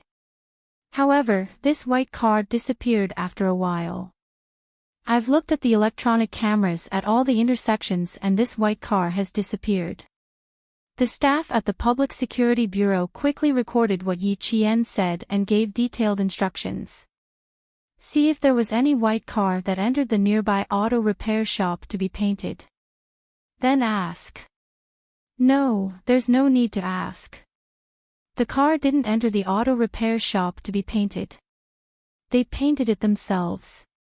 Yi Qian said with certainty, "When I got out of the car to check the scene, I smelled gasoline and paint." Then, a gray car appeared. Chapter 927. Spray paint the white car into a gray one, change the license plate, change the exterior, and leave without anyone noticing. Now there are 3 questions. First, who did Old Guan run into at lunch? Second, why did this car follow Old Guan's car all the way and suddenly spray paint it? Third, where is the car? Where are the people in the car? The investigation had to be handed over to the Public Security Department. The Traffic Department mainly cooperated. Fortunately, I asked you to come over. Otherwise, everyone would still be looking for clues. If you say so, the Public Security Department will be much more efficient. After walking out of the surveillance room, Director Young sighed deeply. If it was really done by someone, this is murder. It was not as simple as murder. It was murder. Yi Jian nodded slightly and agreed, that's true. Let's ask Old Guan's friends first and see if they know who Old Guan met at lunch. Yi Qian, come here for a moment. Xia Jinyuan, who was talking to the police, was standing at the entrance of the traffic department. Yang Yin asked her to come over. I have something to do here. Director Yang, who originally wanted to ask Yi Jian if she had time to go to his house for dinner, immediately said, I'm afraid the public security department wants you to help them again. After all, you're the first witness at the scene. Go now. You can contact me anytime if you need anything. Then, he added, don't feel burdened. Just take it as a walk in the traffic bureau. Director Yang admired Yi Qian more and more. Acknowledging her as his goddaughter was a good idea. He would be happy to have such an outstanding daughter. Looking at Yi Jian's back as she strode towards the police, Director Yang sighed softly. It was a pity that Yi Jian's parents were no longer around. With such an excellent daughter. If they were still around, they would be very proud. When the time came and they really recognized Yi Jian as their daughter, their family would have to go to her parents' graves to pay their respects. If the underworld knew, they could be at ease. In the future, Yi Jian would be taken care of by the Yang family, and she would have a home. The white Mercedes-Benz started up. Yi Qian got in the car and immediately contacted G3. G3, go to the provincial hospital on Zhongshan Road now. It's very likely that they came in 2 batches. The first batch entered Nan province at around 4:20 a.m. G3, who had taken a hot bath in the hotel and shaved his beard, immediately jumped up from the bed with 2 pistols in his hands. I'll be right there. Okay, Q King and I will rush over as well. The patient's room is room 07 on the 5th floor of the inpatient building. Who exactly did Old Guan meet at noon yesterday? He had to ask Old Guan's wife and friends, and they were all in the hospital now. On the way from the traffic bureau to the hospital, Yi Jian told G3 about the car accident she had encountered in the early morning, as well as the results of her analysis. If Old Guan saw someone he shouldn't have seen, and it was really them, being silenced is something the mercenaries would do. The foreign mercenaries were originally here to kill people. In order to hide their whereabouts and their ill intentions, they did not feel any guilt in killing civilians. It was almost 6:00 when they left the transportation station. The sky was still a little light. When the car was halfway to the hospital, the street lamps lit up. It was already night. Chapter 928. The mercenaries who were lured into the mountains must still be searching the mountains. They won't dare to attack the hospital so brazenly. I'll get out of the car, and you and G3 will keep watch. In the car, Yi Qian's brain was working at full speed. But we can't rule out the possibility that they left someone in the hospital, waiting for us to arrive. Since they dared to do such a thing. If it were me, I wouldn't leave immediately after making sure it was safe. I'll send someone to keep watch and see if I can lure you in. While waiting for the traffic light to turn green, Xia Jinyuan turned his head and looked over. His gaze was dark and cold as an arrow. You want to say that we can't rule out the possibility that they deliberately caused a car accident to lure us out? That's right. He lowered his eyebrows. The sharpness in his handsome face was just like the Xia Jinyuan that Yi Qian first saw in the depths of the mountains. He was calm, cold, and exuded the aura of a Mei sect. He couldn't hide his coldness, he couldn't hide his sharpness. When he looked up, there was an overwhelming murderous intent. That's right, it's possible. They're mercenaries, real mercenaries, mercenaries who work for the government. We can't rule out such an arrangement. He really didn't think of this possibility, but after her reminder, the possibility of it being true was very high. The police car arrived at the hospital a few minutes before Yi Qian and his men. After Yi Qian entered the hospital with them, Xia Jinyuan got out of the car. G3 waited in the hospital for 5 minutes. Did anything happen? Stepping into the hospital, Xia Jinyuan stood in the corridor and contacted G3. He hid in the darkness and adjusted his breathing and voice to be inaudible. Yi Qian is here. G3 was downstairs in the inpatient department. Yi Qian's figure came into sight with 2 police officers. Yes, I saw him. I didn't find anything on my side. Look at Yi. Before he could finish speaking, he saw G3's eyes turn cold. There's a situation. Someone is following Yi Qian. Someone is following Yi Qian. They're quite smart. Keep an eye out for a few. I'll go into the inpatient department and block them. There was nothing unusual at the entrance of the hospital. The inpatient department only had a front door and a back door. The front door faced the main entrance of the hospital, and the back door faced the street. It was very likely that they escaped through the back door. Xia Jinyuan observed the situation outside. His long slender legs, dressed in a suit and leather shoes, walked elegantly into the hospital. At night, the hospital seemed to be almost the same as during the day. It was noisy, but it was much better after they came out of the outpatient department. When they arrived at the inpatient department, it was quiet and they could still hear the crickets chirping. She was wearing a hospital nurse's tail. However, she had only taken a few steps when a cold light flashed in Yi Jian's dark eyes. She had already sensed that someone was following her. After the interrogation, there's nothing else to do. There's no need to go to the bureau. Are you hungry? Do you want me to pack some fast food for you? There were 2 police officers accompanying Yi Qian. The police officer on her right was about 34 or 35 years old. He was thin, but had a pair of sharp eyes. He spoke at a fast pace and had a strong sense of rhythm. He was the team leader of this operation. He was the first person they met at the traffic station. Having worked together before, they felt less unfamiliar. The team leader who spoke to Yi Qian was very polite.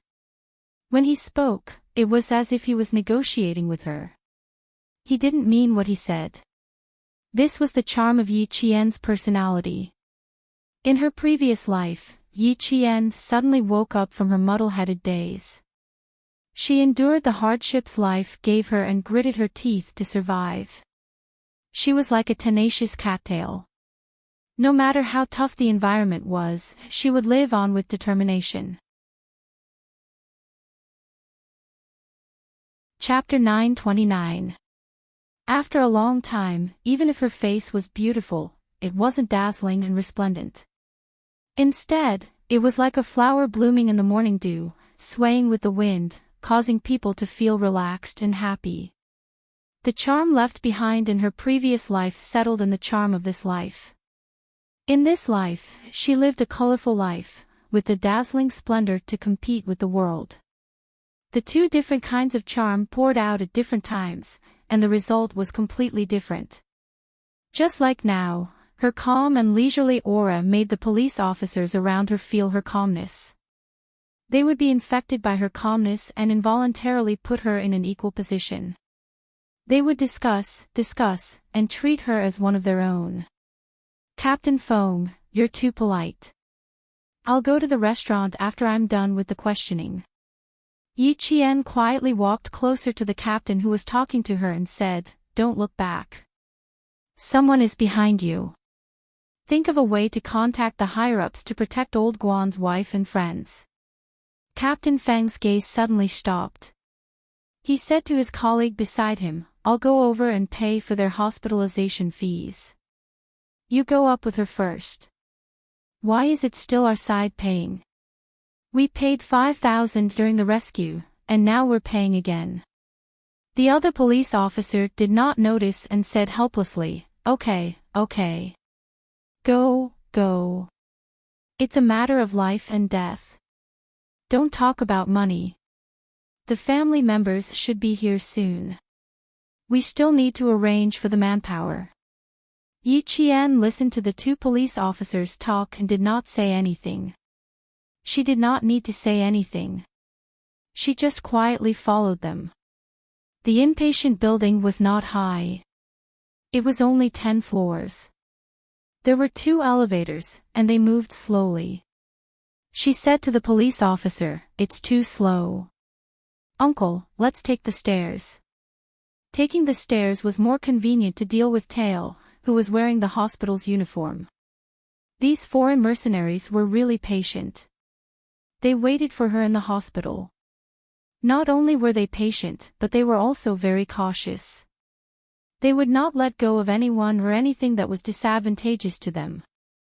Yi Qian was not surprised that a Tail had appeared in the hospital.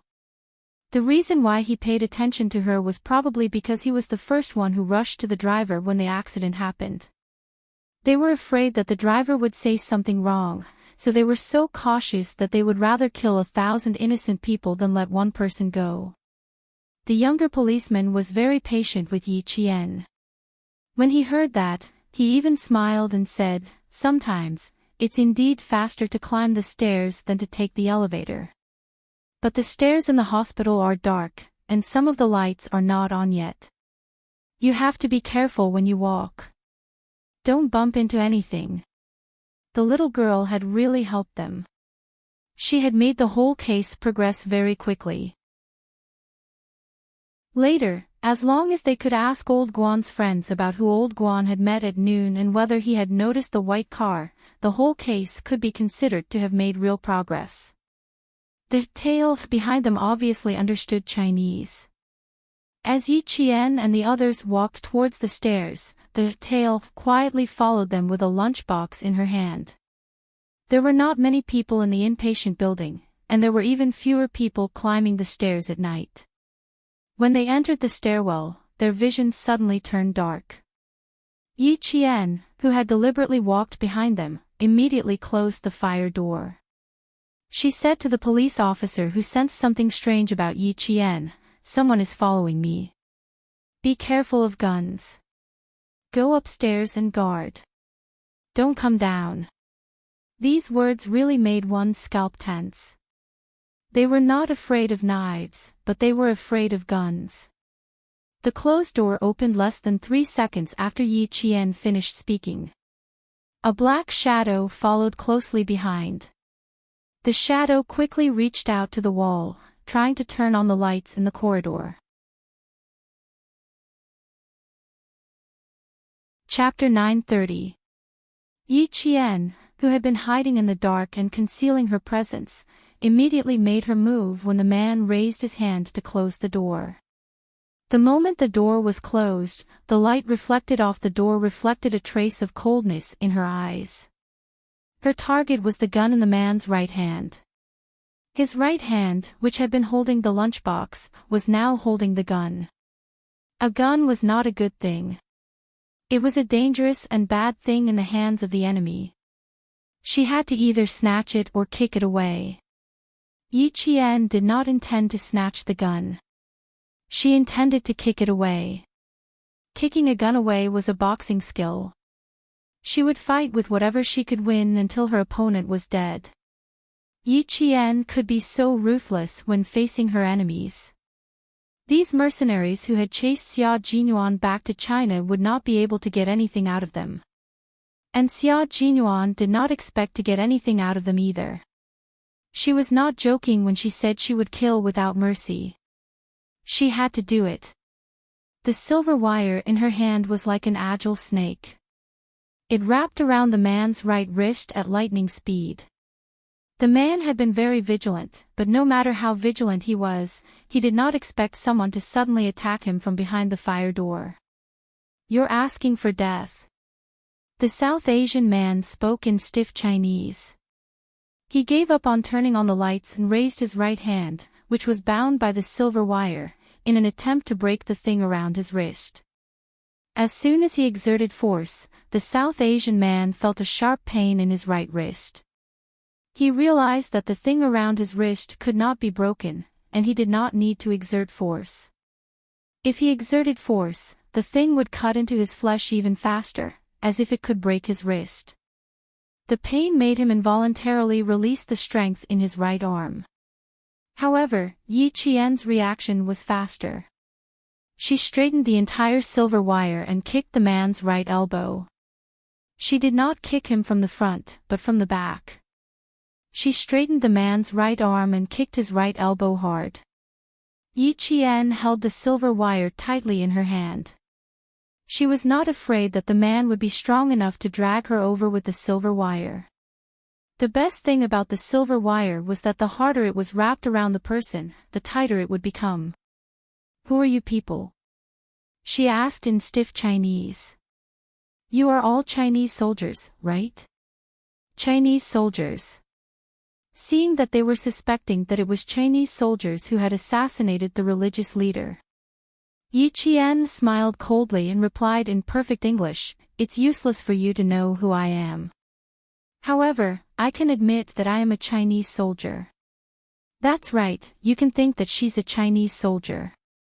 As for whether she is or not, and whether you believe it or not, that's your own business." Yi Qian answered the question honestly and did not lie. But this direct admission made the South Asian men suspicious. They suspected that the assassin was a Chinese soldier, and they also suspected that there were other countries involved. For example, the powerful countries in Europe and America. After all, China's military power was inferior to Europe and America's in every aspect, and the soldiers they trained were also inferior to Europe and America's. Their suspicions were more inclined towards Europe and America. "You are not Chinese soldiers." "No, Chinese soldiers are weak. You're strong." After the East Asian man finished speaking, his fist flew towards Yi Qian's body. The previous attack made the East Asian man realize that he had been careless, thinking that the girl he had targeted was just an ordinary student. Now that he knew that this seemingly ordinary girl had such powerful skills, it made him even more suspicious that she was not a Chinese soldier. It was impossible for China to train a student to be so powerful.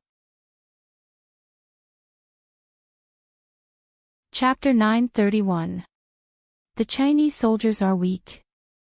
The Chinese soldiers are weak. How dare a mercenary say that the Chinese soldiers are weak? Yi Qian was instantly filled with anger. G3 knocked on the fire door. 3 quick, 3 light, 2 quick, 2 quick, 2 light, using rhythm to scout the way. Yi Qian had been standing at the fire door the whole time. When he heard the knock, he quickly tapped the door with the tip of his foot and replied, "I'm fine here. I don't need backup." This was the first time that Yi Qian was going up against a real mercenary. Instead of being afraid, she was excited.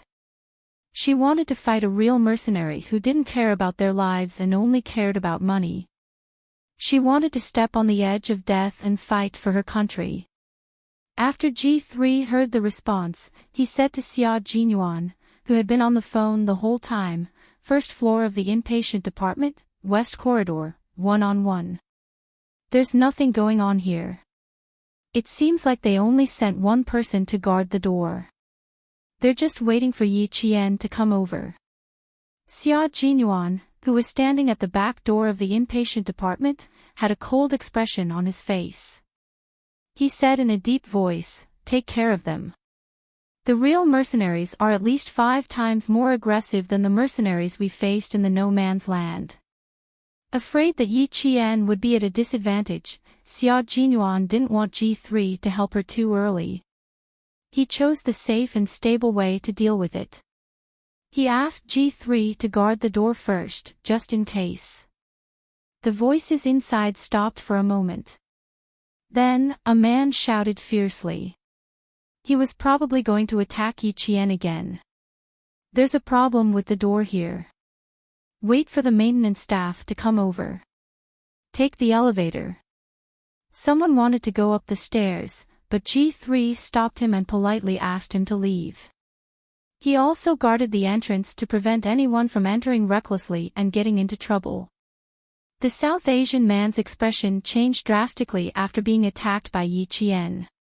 The pain from his wrist didn't make him let go of the gun in his hand. Instead, he used his right leg to attack fiercely. His desperate close-range attacks made Yi Qian's eyes freeze slightly. She quickly leaned her body outward and bent a little.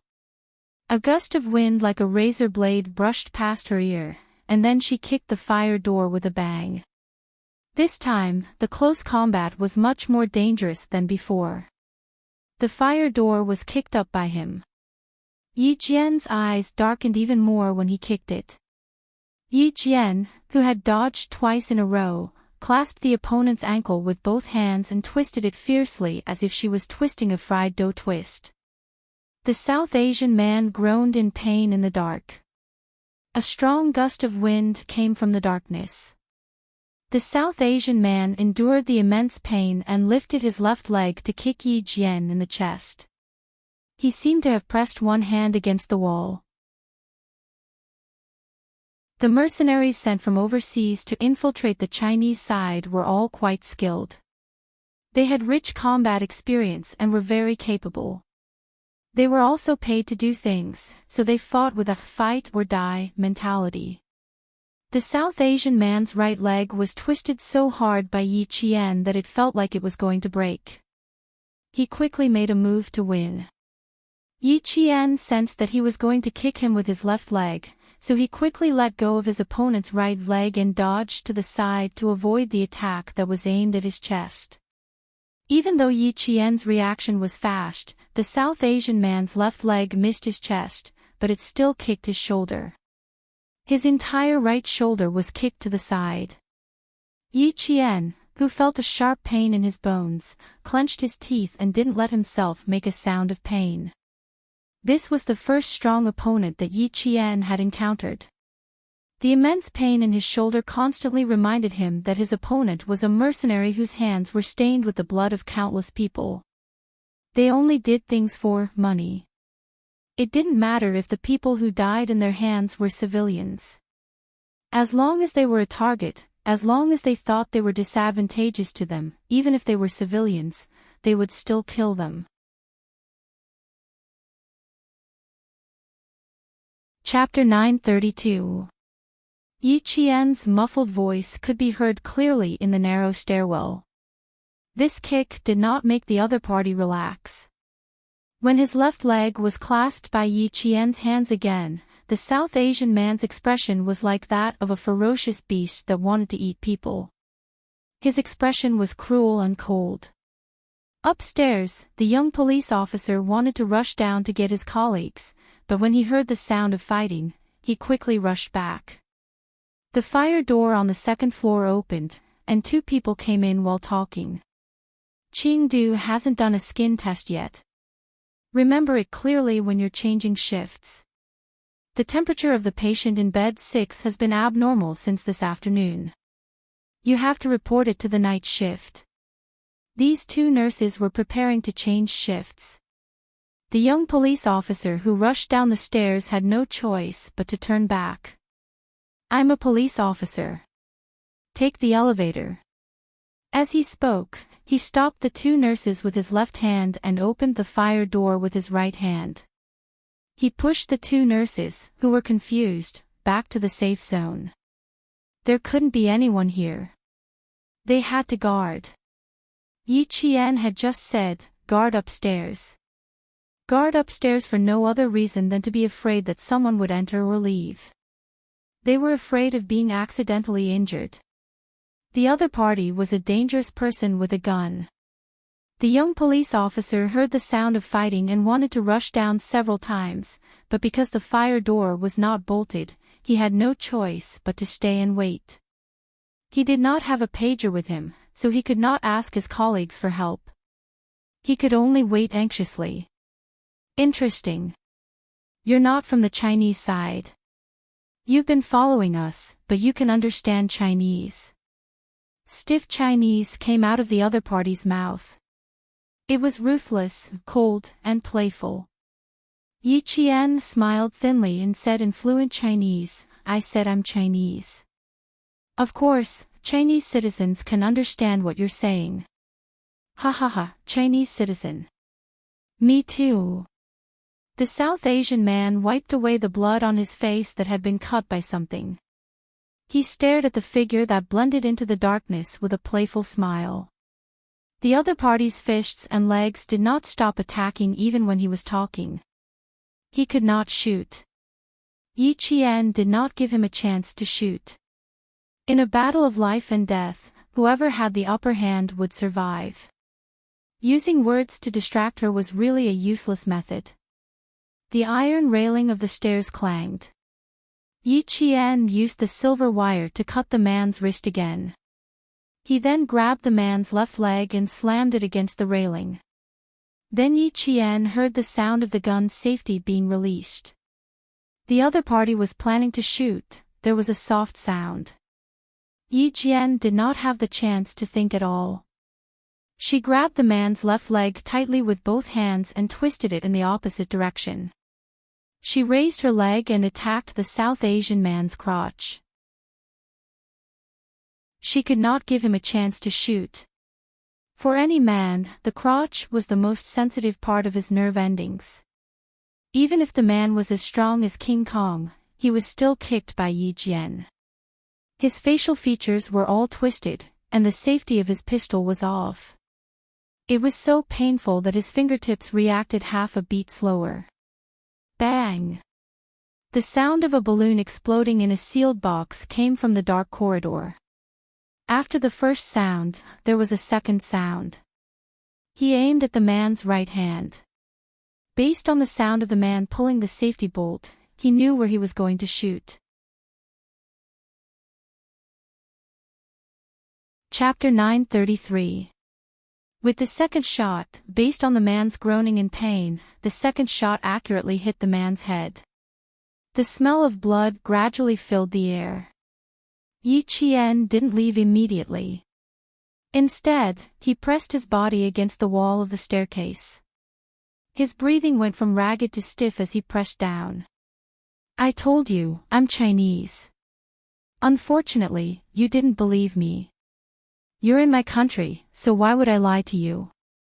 Amidst the ragged breathing, Yi Qian smiled faintly and told the mercenary in all seriousness, our country won't allow you to enter like this. Since you're here, naturally, you won't be allowed to leave. What's the harm in telling you that I'm Chinese? Do I need to lie? Do I need to be afraid of you? Do I need to change my identity? No. I don't need to lie. I'm a Chinese citizen. I don't need to be afraid of you. The country you're standing on is Chinese territory. I don't need to change my identity. You won't leave my country alive. The mercenary on the ground had his eyes wide open. He had been shot in the head, but his central nervous system hadn't been completely cut off. His heart was still beating slightly. As for whether he could hear Yi Qian's words, it was unknown. The police officers upstairs were about to come down when they heard the gunshot. The unbolted fire door on the second floor was suddenly pushed open. Another nurse rushed in with hurried steps. The police officers, who had already taken 2 steps down, had no choice but to go back for the second time. Without another word, they pushed the nurse out. The police are working on a case. Go back. As he warned in a low voice, a second gunshot rang out. The nurse was somewhat displeased. What are you doing? Why are you working on a case in the dark? Are you playing with balloons? Yi Qian's KP-7M8 was equipped with a silencer. The sound it made was indeed similar to the sound of a balloon exploding. The young police officer's expression changed when he heard the nurse's dissatisfied mutterings. He glared at her and warned, "Don't come this way again. Take the elevator down." Because the elevator was too slow, the nurse who took the stairs wanted to say a few words. However, when she saw that the policeman in uniform had a very cold expression, she couldn't help but panic. She muttered, "Why are you so fierce?"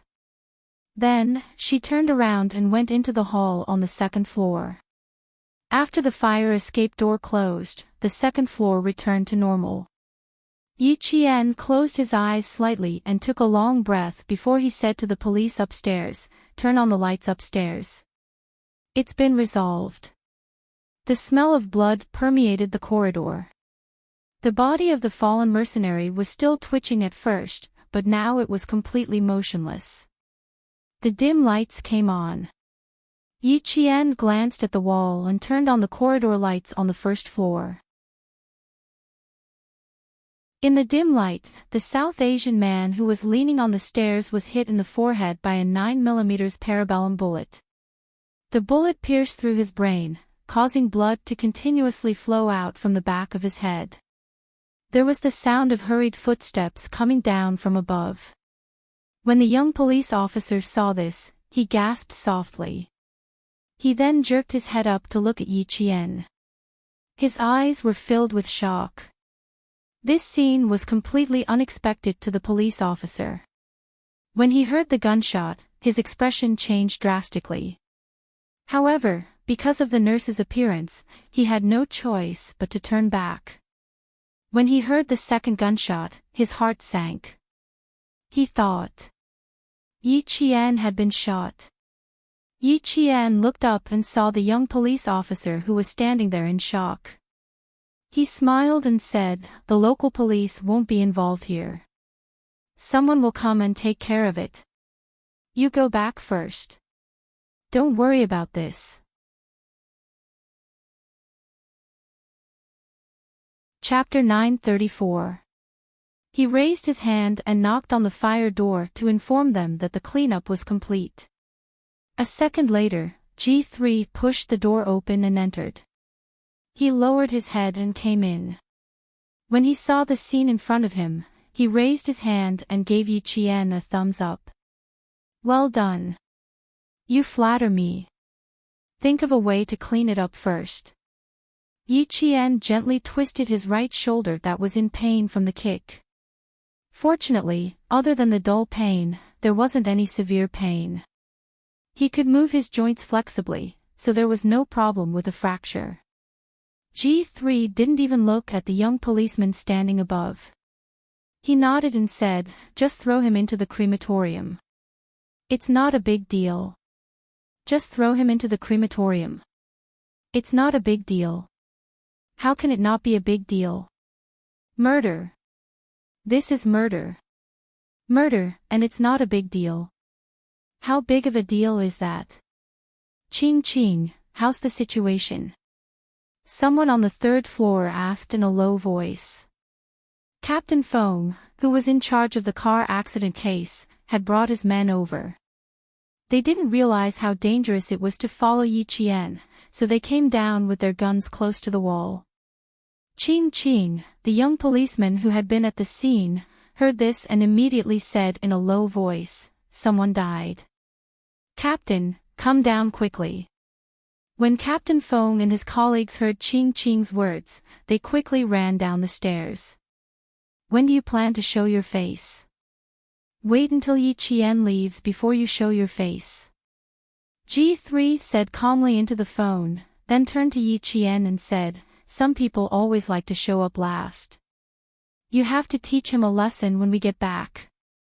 He looked like he was very pleased with himself. He really deserved a beating. If he didn't do it, he would leave it to Yi Qian to do it. Getting beaten up by his girlfriend.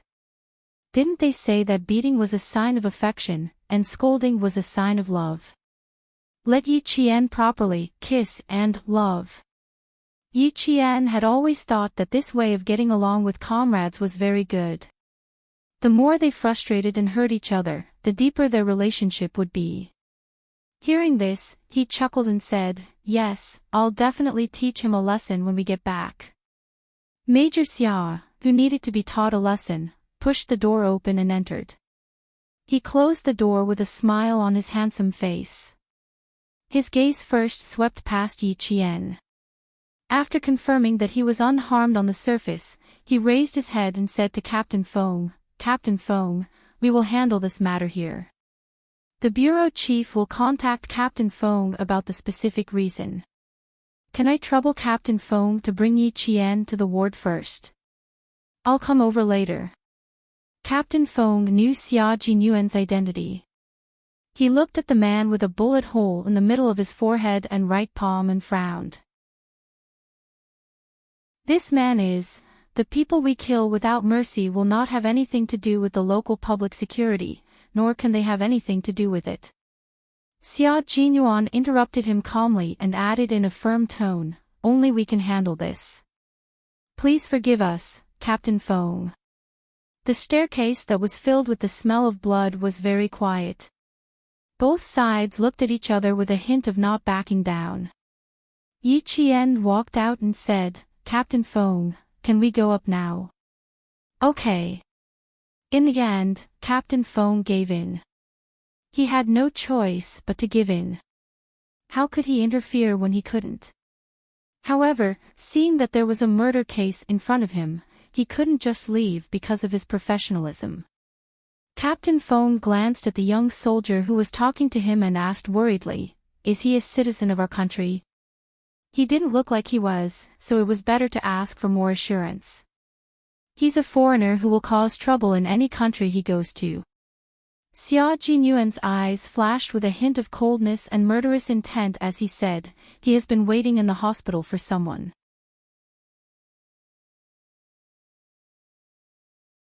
Chapter 935.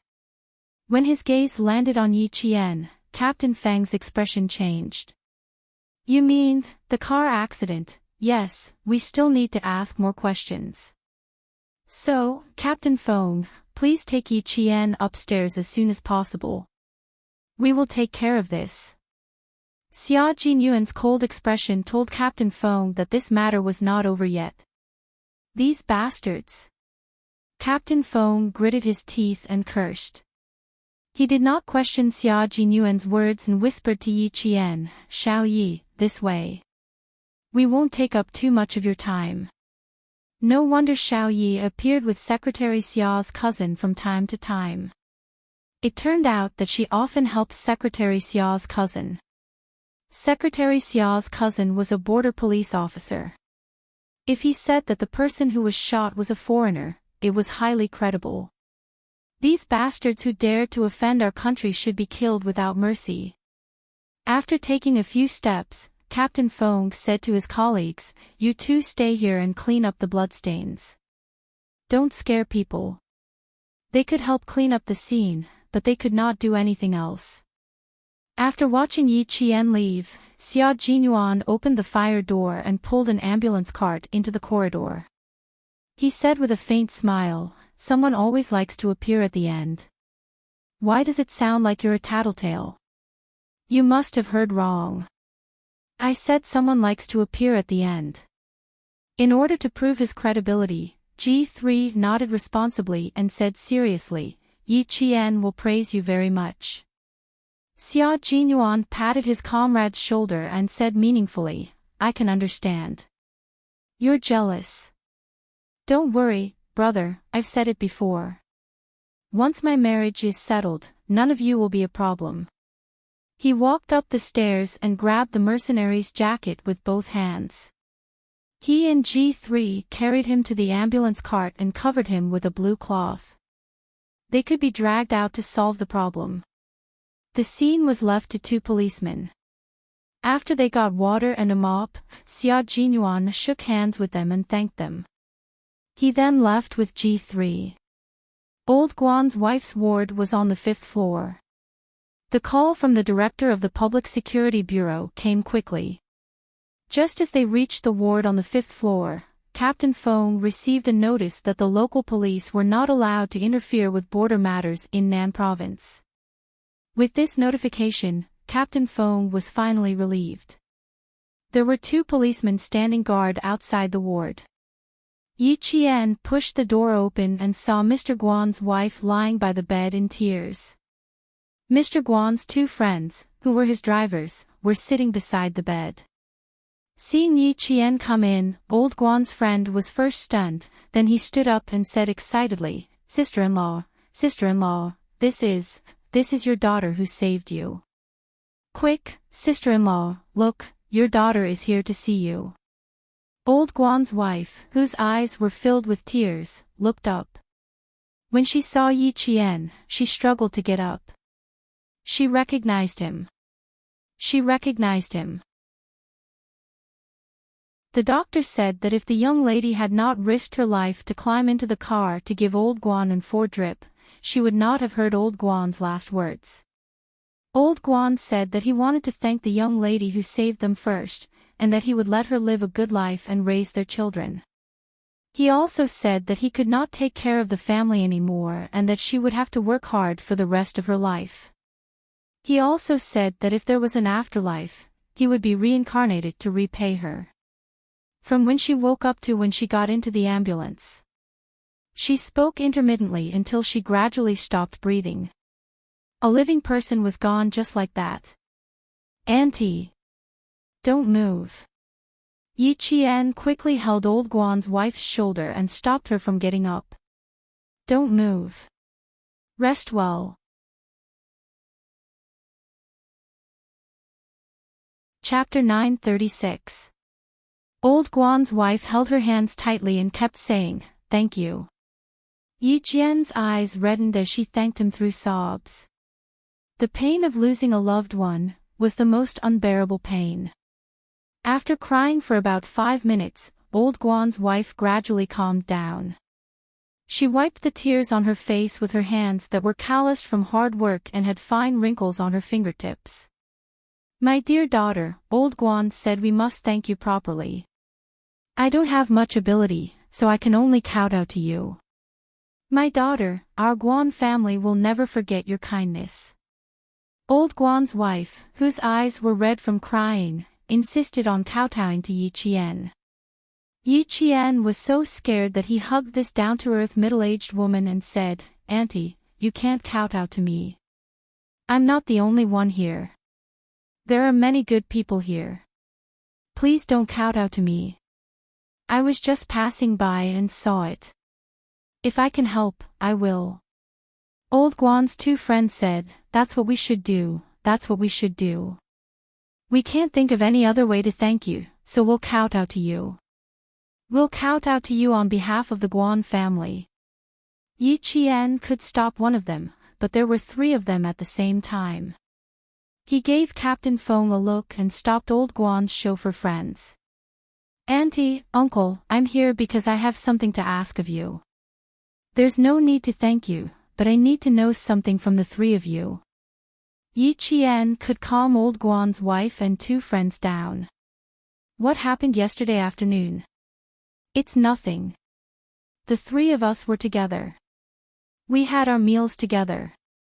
We didn't dare to go far after loading the goods in the car. Old Guan's friend, chauffeur Tian, recalled what happened yesterday afternoon. We had fast food during lunch break and delivered some food to the chauffeur. That's all.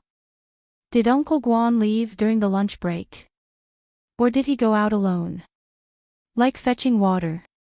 Or going to the bathroom?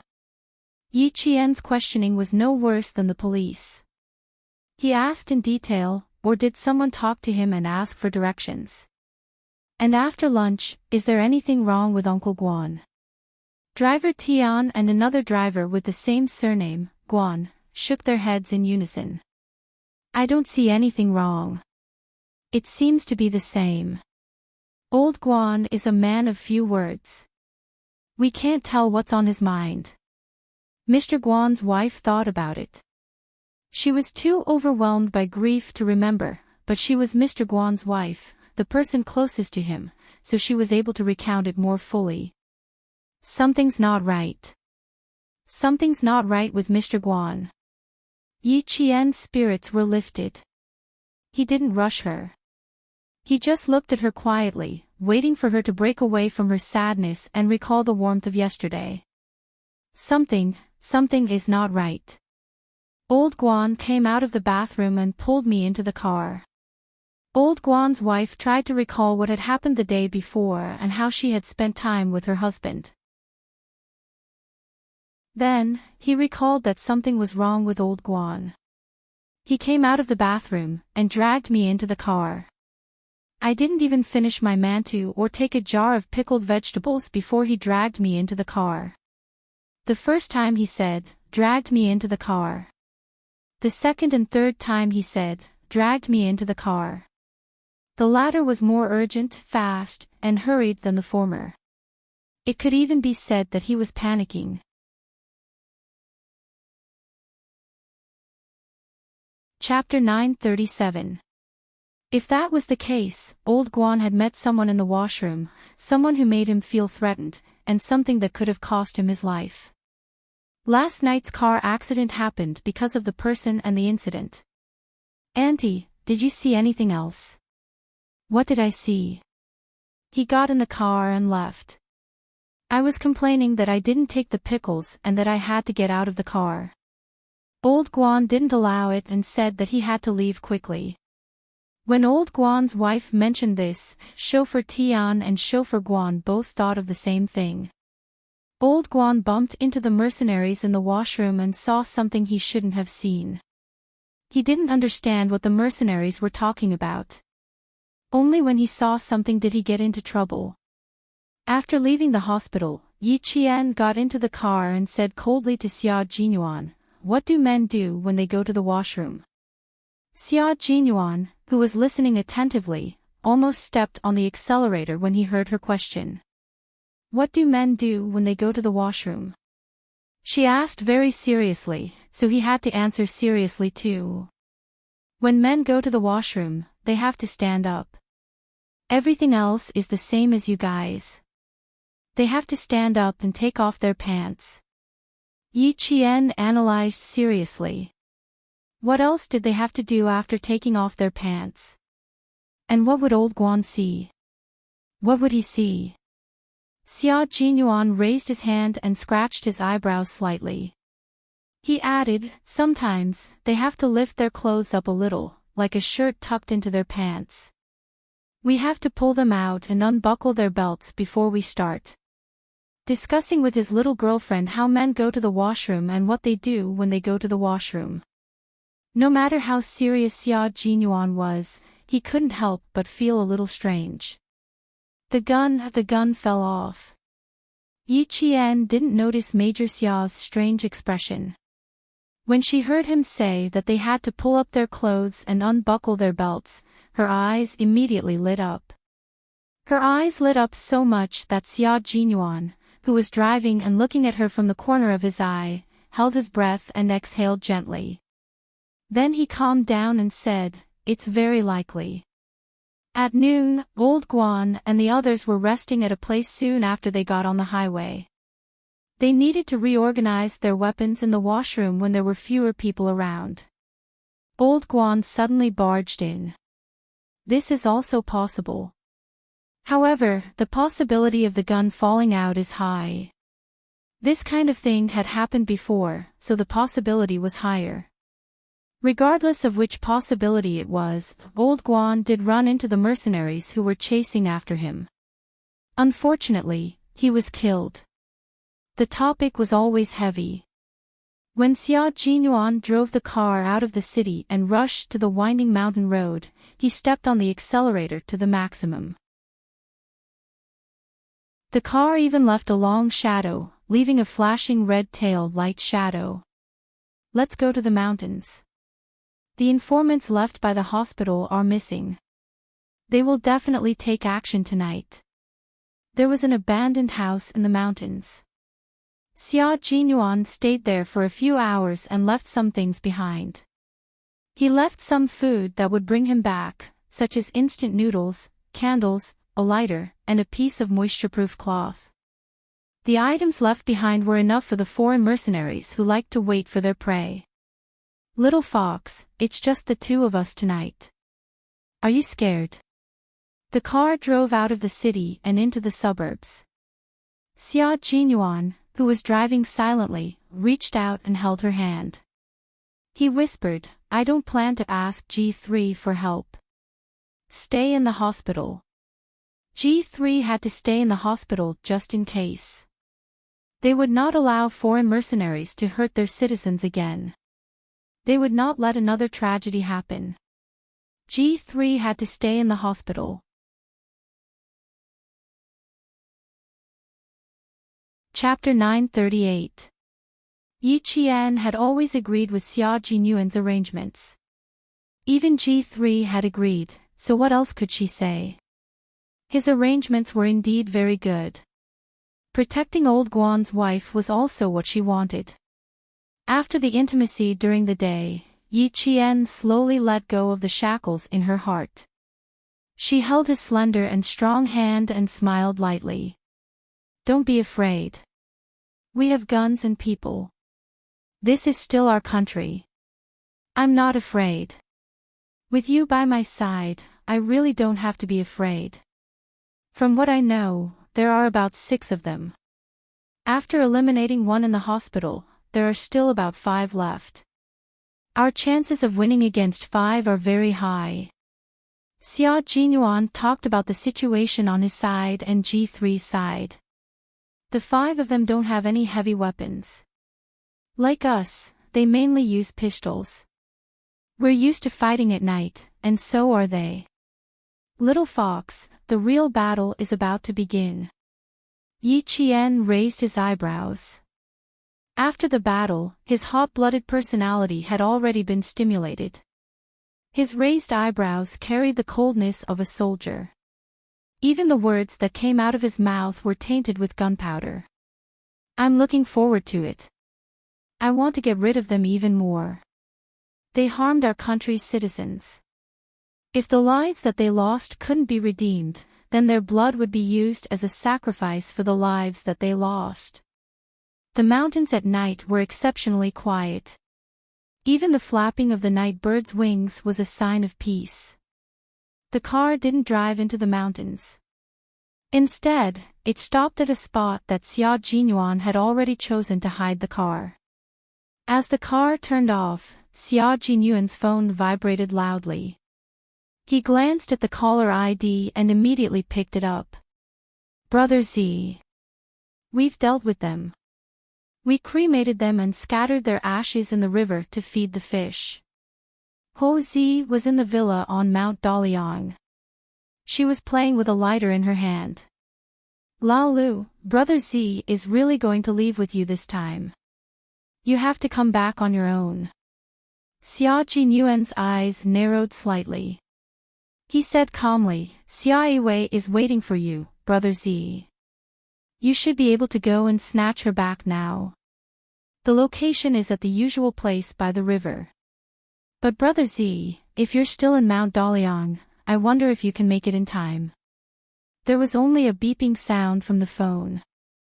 When Xia Jinyuan followed Yi Jian into the night, there was a huge explosion in the kitchen of Ho Zi's villa in Dalong Mountain. Not only was the kitchen destroyed, but there was also a huge pit under the kitchen. Half of the villa was destroyed. The huge shock caused the ground to tremble. The birds in Mount Dalong were so shocked that they flew away. The entire Mount Dalong seemed to have woken up in the middle of the night. The birds that were returning to their nests would flap their wings and fly away at the slightest movement. The pheasants in the bushes would also be disturbed by the slightest movement and would immediately make a goo-goo sound and flee. Yi Qian, who did not follow the mountain path, crouched down and followed Xia Jinyuan to the abandoned houses in the mountains. After 2 hours of climbing, they were only 2 kilometers away from their destination. The sky was dim and the crows were cawing. Yi Jian stopped in the dark. She smelled the scent of a third person in the night.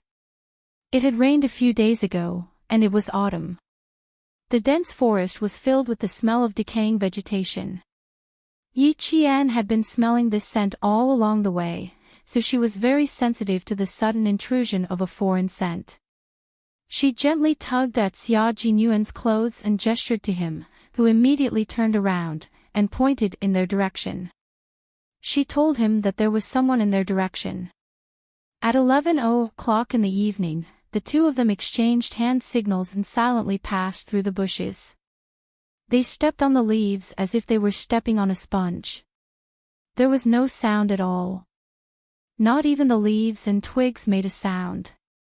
Their figures were like shadows that swept in 4 directions.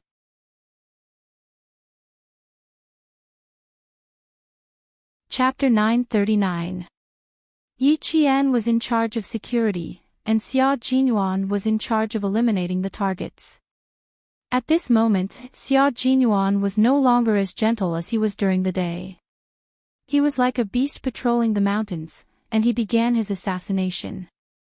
Seeing Xia Jinyuan's actions again, Yi Qian couldn't help but applaud his skills. His tall and slender figure arched his back, and he attacked with the grace and ferocity of a cat. He didn't have a gun in his hand, and he didn't even have a dagger as he went around to the back of the target. His movement seemed to be very light, but the speed at which he solved the problem was very fast. Like a gust of wind, Yi Qian heard the rustling sound of leaves touching each other. Only a few seconds later, everything returned to normal. Xia Jinyuan liked the simplest solution. He clasped the target's head with both hands and twisted it hard. After a click, the target's neck was bent at a strange angle, and not a single drop of blood was left on the scene. The elimination was complete. They all liked to eliminate their targets in this way during the assassination at night. Yi Qian was the same. She also preferred the method of twisting the neck so that no blood would be left on the scene, and the smell of blood would not be detected. "Continue," Xia Jinyuan said softly as he returned to her side. His voice was gentle and calm.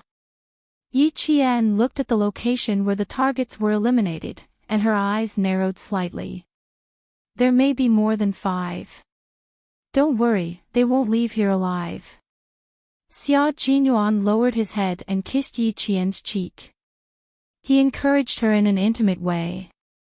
"If you and I work together, we won't be afraid of how many there are. They're not outside the borders, they're in our territory. They should be the ones worried, not us." Yi Qian took a deep breath. She was indeed worried. There were only Xia Jinyuan and her now, and there were no other reinforcements. There were more than 5 of them, and they were all mercenaries sent by the government. They were as fierce as professional soldiers, so it was normal for her to be worried that they wouldn't be eliminated in one go. With his kiss and his calm voice, the worry in her heart gradually dissipated. She looked at him and said firmly, "We can definitely do it, we definitely can. Captain Xia, if you say it's possible, then it's definitely possible." She was such a good girl. She believed him so much. "That's right, we can definitely do it. Little fox, if you say we can, then we definitely won't have a problem." His deep eyes were darker than the night as he gazed at her gently. "I'll protect you and you'll protect me. We won't have any problems." How could there be a problem? We are stepping on our own land, and the foreign mercenaries are like rats hiding in the dark. As soon as they appear, they will only be beaten and killed. Candlelight flickered in the dilapidated house, and the mountain breeze carried with it the fragrance of instant noodles. Yi Qian's eyes flashed with hostility as he held his gun tightly and sneaked into the house with Xia Jinyuan. She was in charge of sneaking in while Xia Jinyuan was in charge of eliminating the 2 whistles outside. The house was built with mud bricks from the 60s or 70s. It had been abandoned for a long time, and with a candle lit in the dense trees, it looked like a haunted house described in a novel. It was eerie and eerie.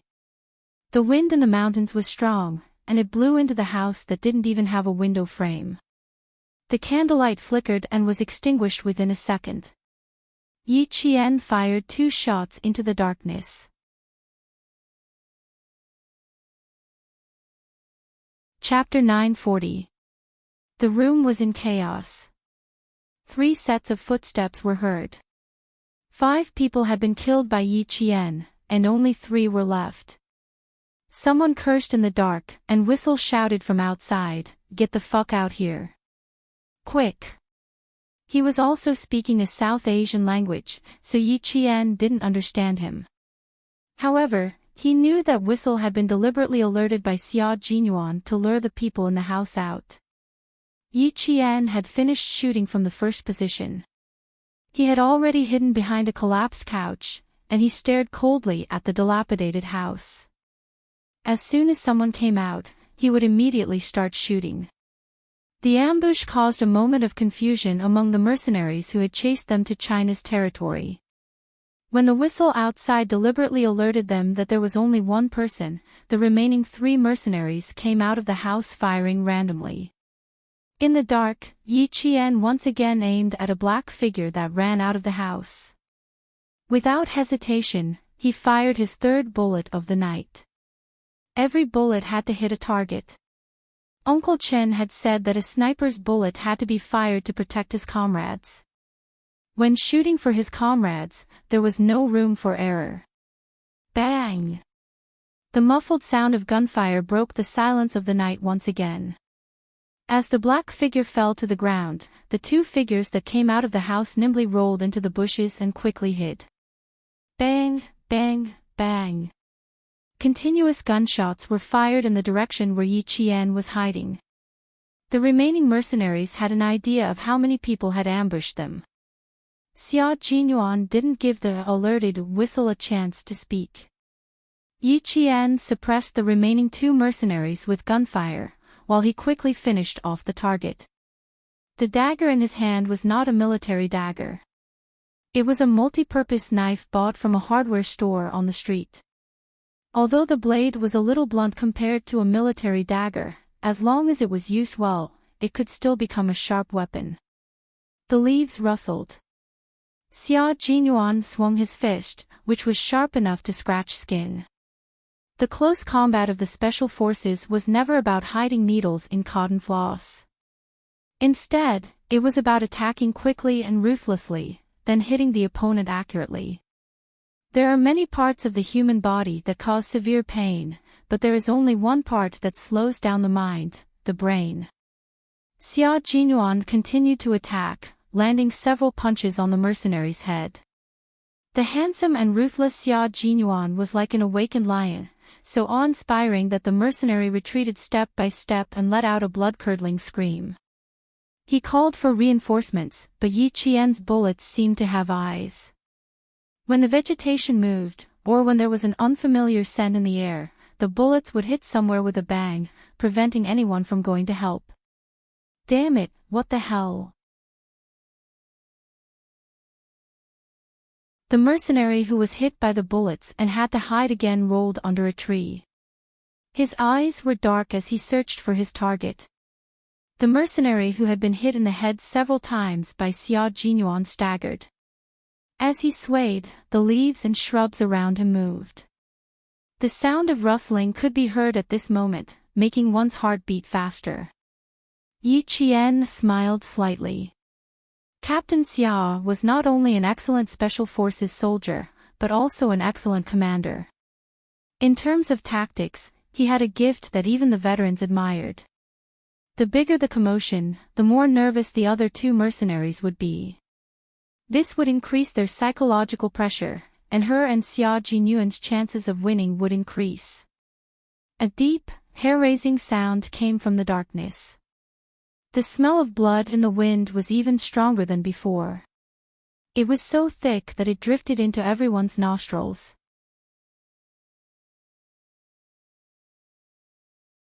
Chapter 941. Xia Jinyuan had already killed the mercenary who was slow to react.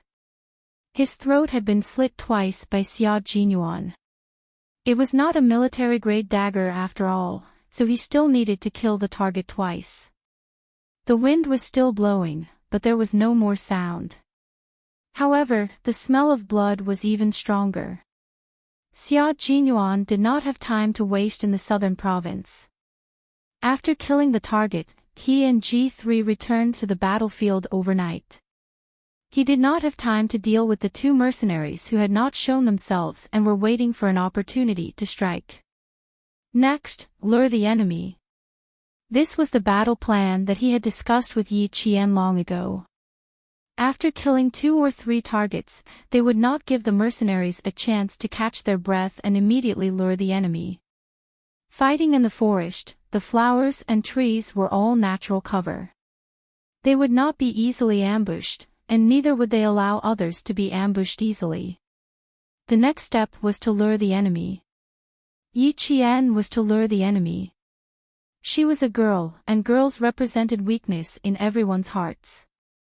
Following Yi Qian's low voice, the two mercenaries who had been hiding in the darkness and had not moved for a long time looked in the direction of the voice. A woman in front of them. Both sides surrounded and attacked. With daggers in their hands, they quickly approached Yi Qian's direction. Xia Jinyuan finished off the whistle in his hands and went to support Yi Qian as quickly as possible. He believed that Yi Qian could take on one of the mercenaries by herself. She would not have a problem taking on one of the mercenaries, but she did not have a high chance of winning against 2. The mercenaries who came this time were comparable to soldiers in the army. They were very professional, and Yi Qian lacked actual combat experience. If she really had to take on 2 of them, she would not be able to escape unscathed. The encirclement of the 2 men did not make Yi Qian panic. Bang, bang, bang. Continuous gunshots were heard and the 2 mercenaries heard the sound of bullets breaking. There were no bullets in their pistols. Her gun had no bullets. Now was the time. While her gun was out of bullets, and she needed to change her gun or change the magazine, now was the time to attack. Xia Jinyuan ran through the forest and approached the shadow as fast as he could.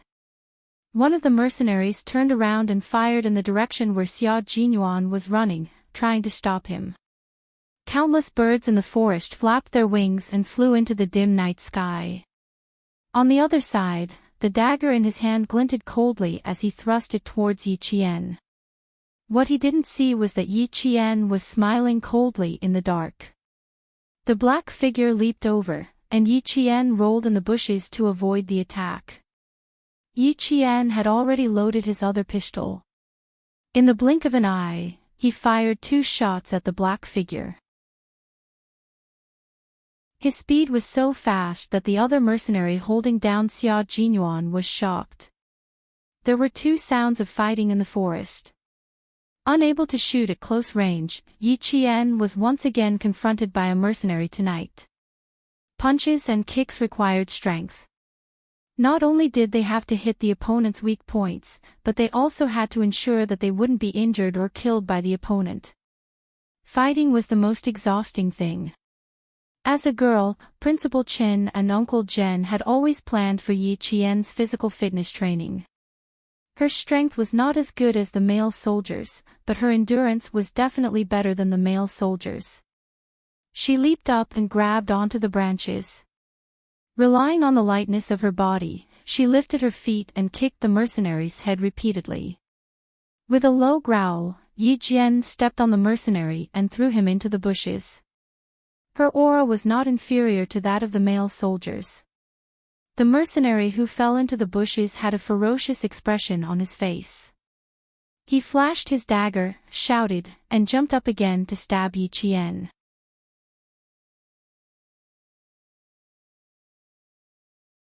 Chapter 942.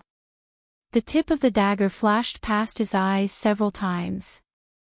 With his arm cut, Yi Qian silently grasped the silver wire in his hand.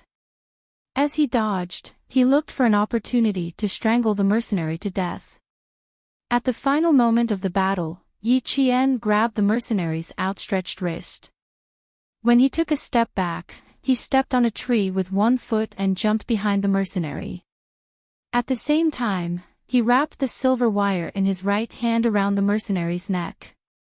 Fuck! The mercenary cursed in broken Chinese as he felt something wrapped around his neck. He threw a punch at Yi Qian's head.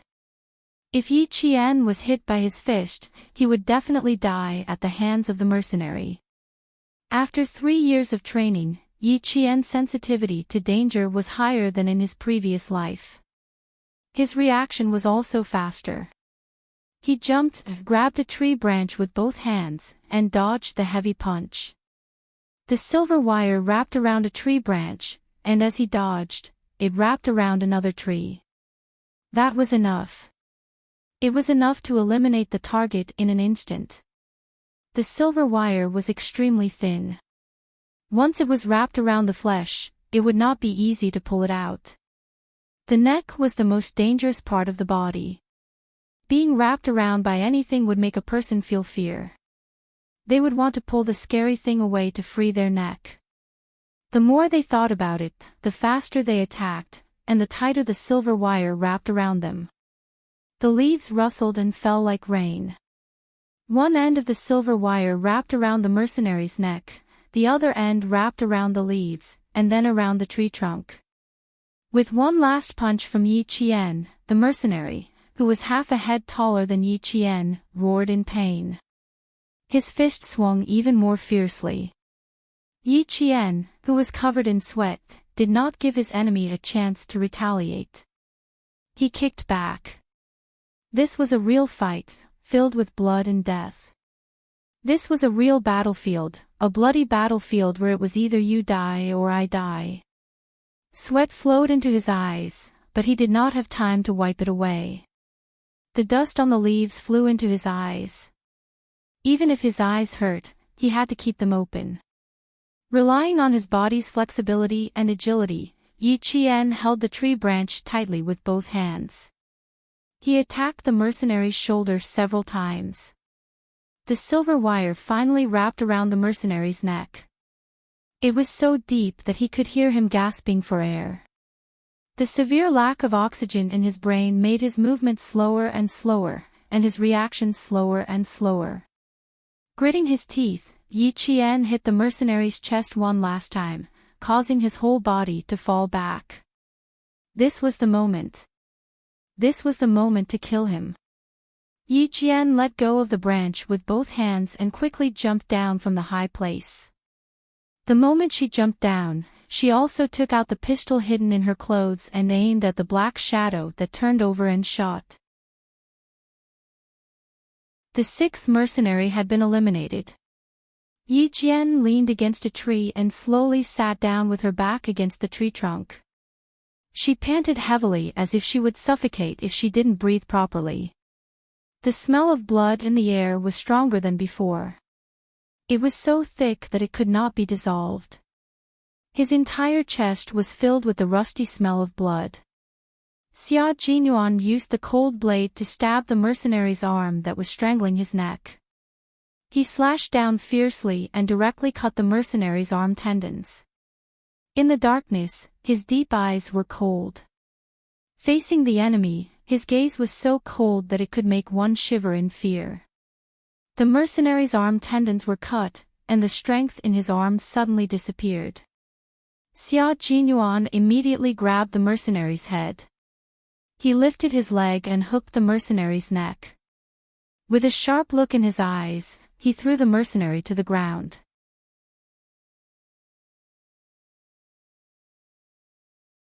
Chapter 943. The dagger in his hand was still stained with blood. The sharp blade instantly pierced the mercenary's heart. He twisted the handle so that the tip of the dagger could still move. Ah! A sharp scream became the last note of the battle. Xia Jinyuan had been using his iron arms to pin the mercenary's head in place. He then wrapped his legs around the mercenary's chest and locked his arms. Even when he heard the mercenary's screams, his heart did not soften. These people deserved to die. Xia Jinyuan maintained his killing posture. He wrapped his arms around his target. From the initial fierce struggle to the point of no resistance, Xia Jinyuan calmly let go of his arms and legs only when the sound from the mercenary's throat disappeared. He stood up. With him as the center, the bushes around him seemed to have been swept by a hurricane. Some of the bushes were even uprooted. Yi Qian. He raised his voice. His voice was calm and steady. He walked over step by step until he reached the center of the battle. In the dim light, Xia Jinyuan heard the sound of rapid breathing and found Yi Qian. She was sitting against a tree. Her slender body was one with the tree and the night. If not for the sound of her breathing, he wouldn't have noticed her. He walked closer and closer. Then he slowly bent down and squatted to look at her at eye level. "How are you? Do you have the strength to stand up again?" Both of them emitted a strong smell of rust. Yi Qian blinked and looked at the man in the dark. His eyes were as bright as stars. He smiled and said, "I'm fine. I just feel a little weak." "Not bad." Her voice was steady. There was no trembling, no fear, and no panic. She was even better than the last time in Pakistan. Xia Jinyuan, who was originally facing her, adjusted his position and sat down shoulder to shoulder with Yi Qian.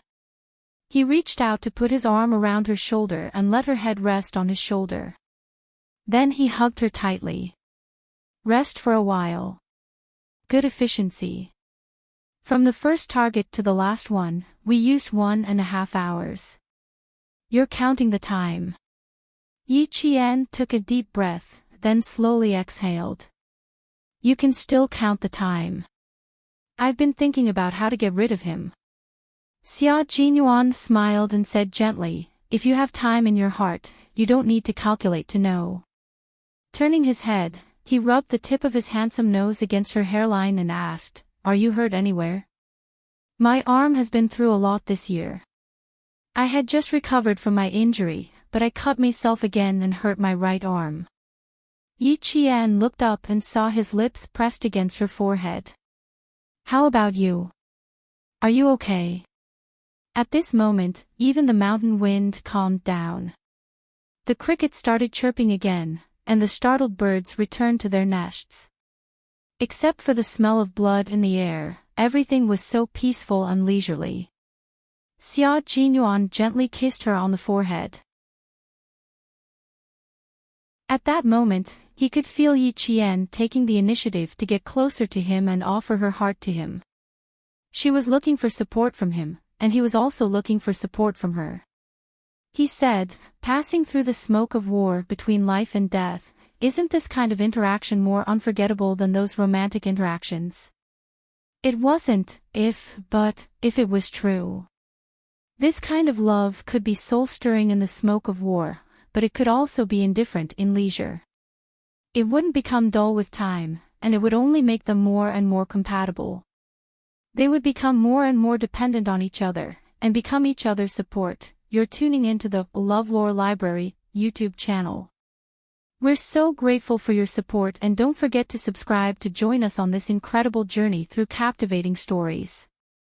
Your generosity through donations truly makes a world of difference, as it's the primary source of revenue that allows me to expand and enhance this channel for you. Thank you from the bottom of my heart for being a part of this adventure.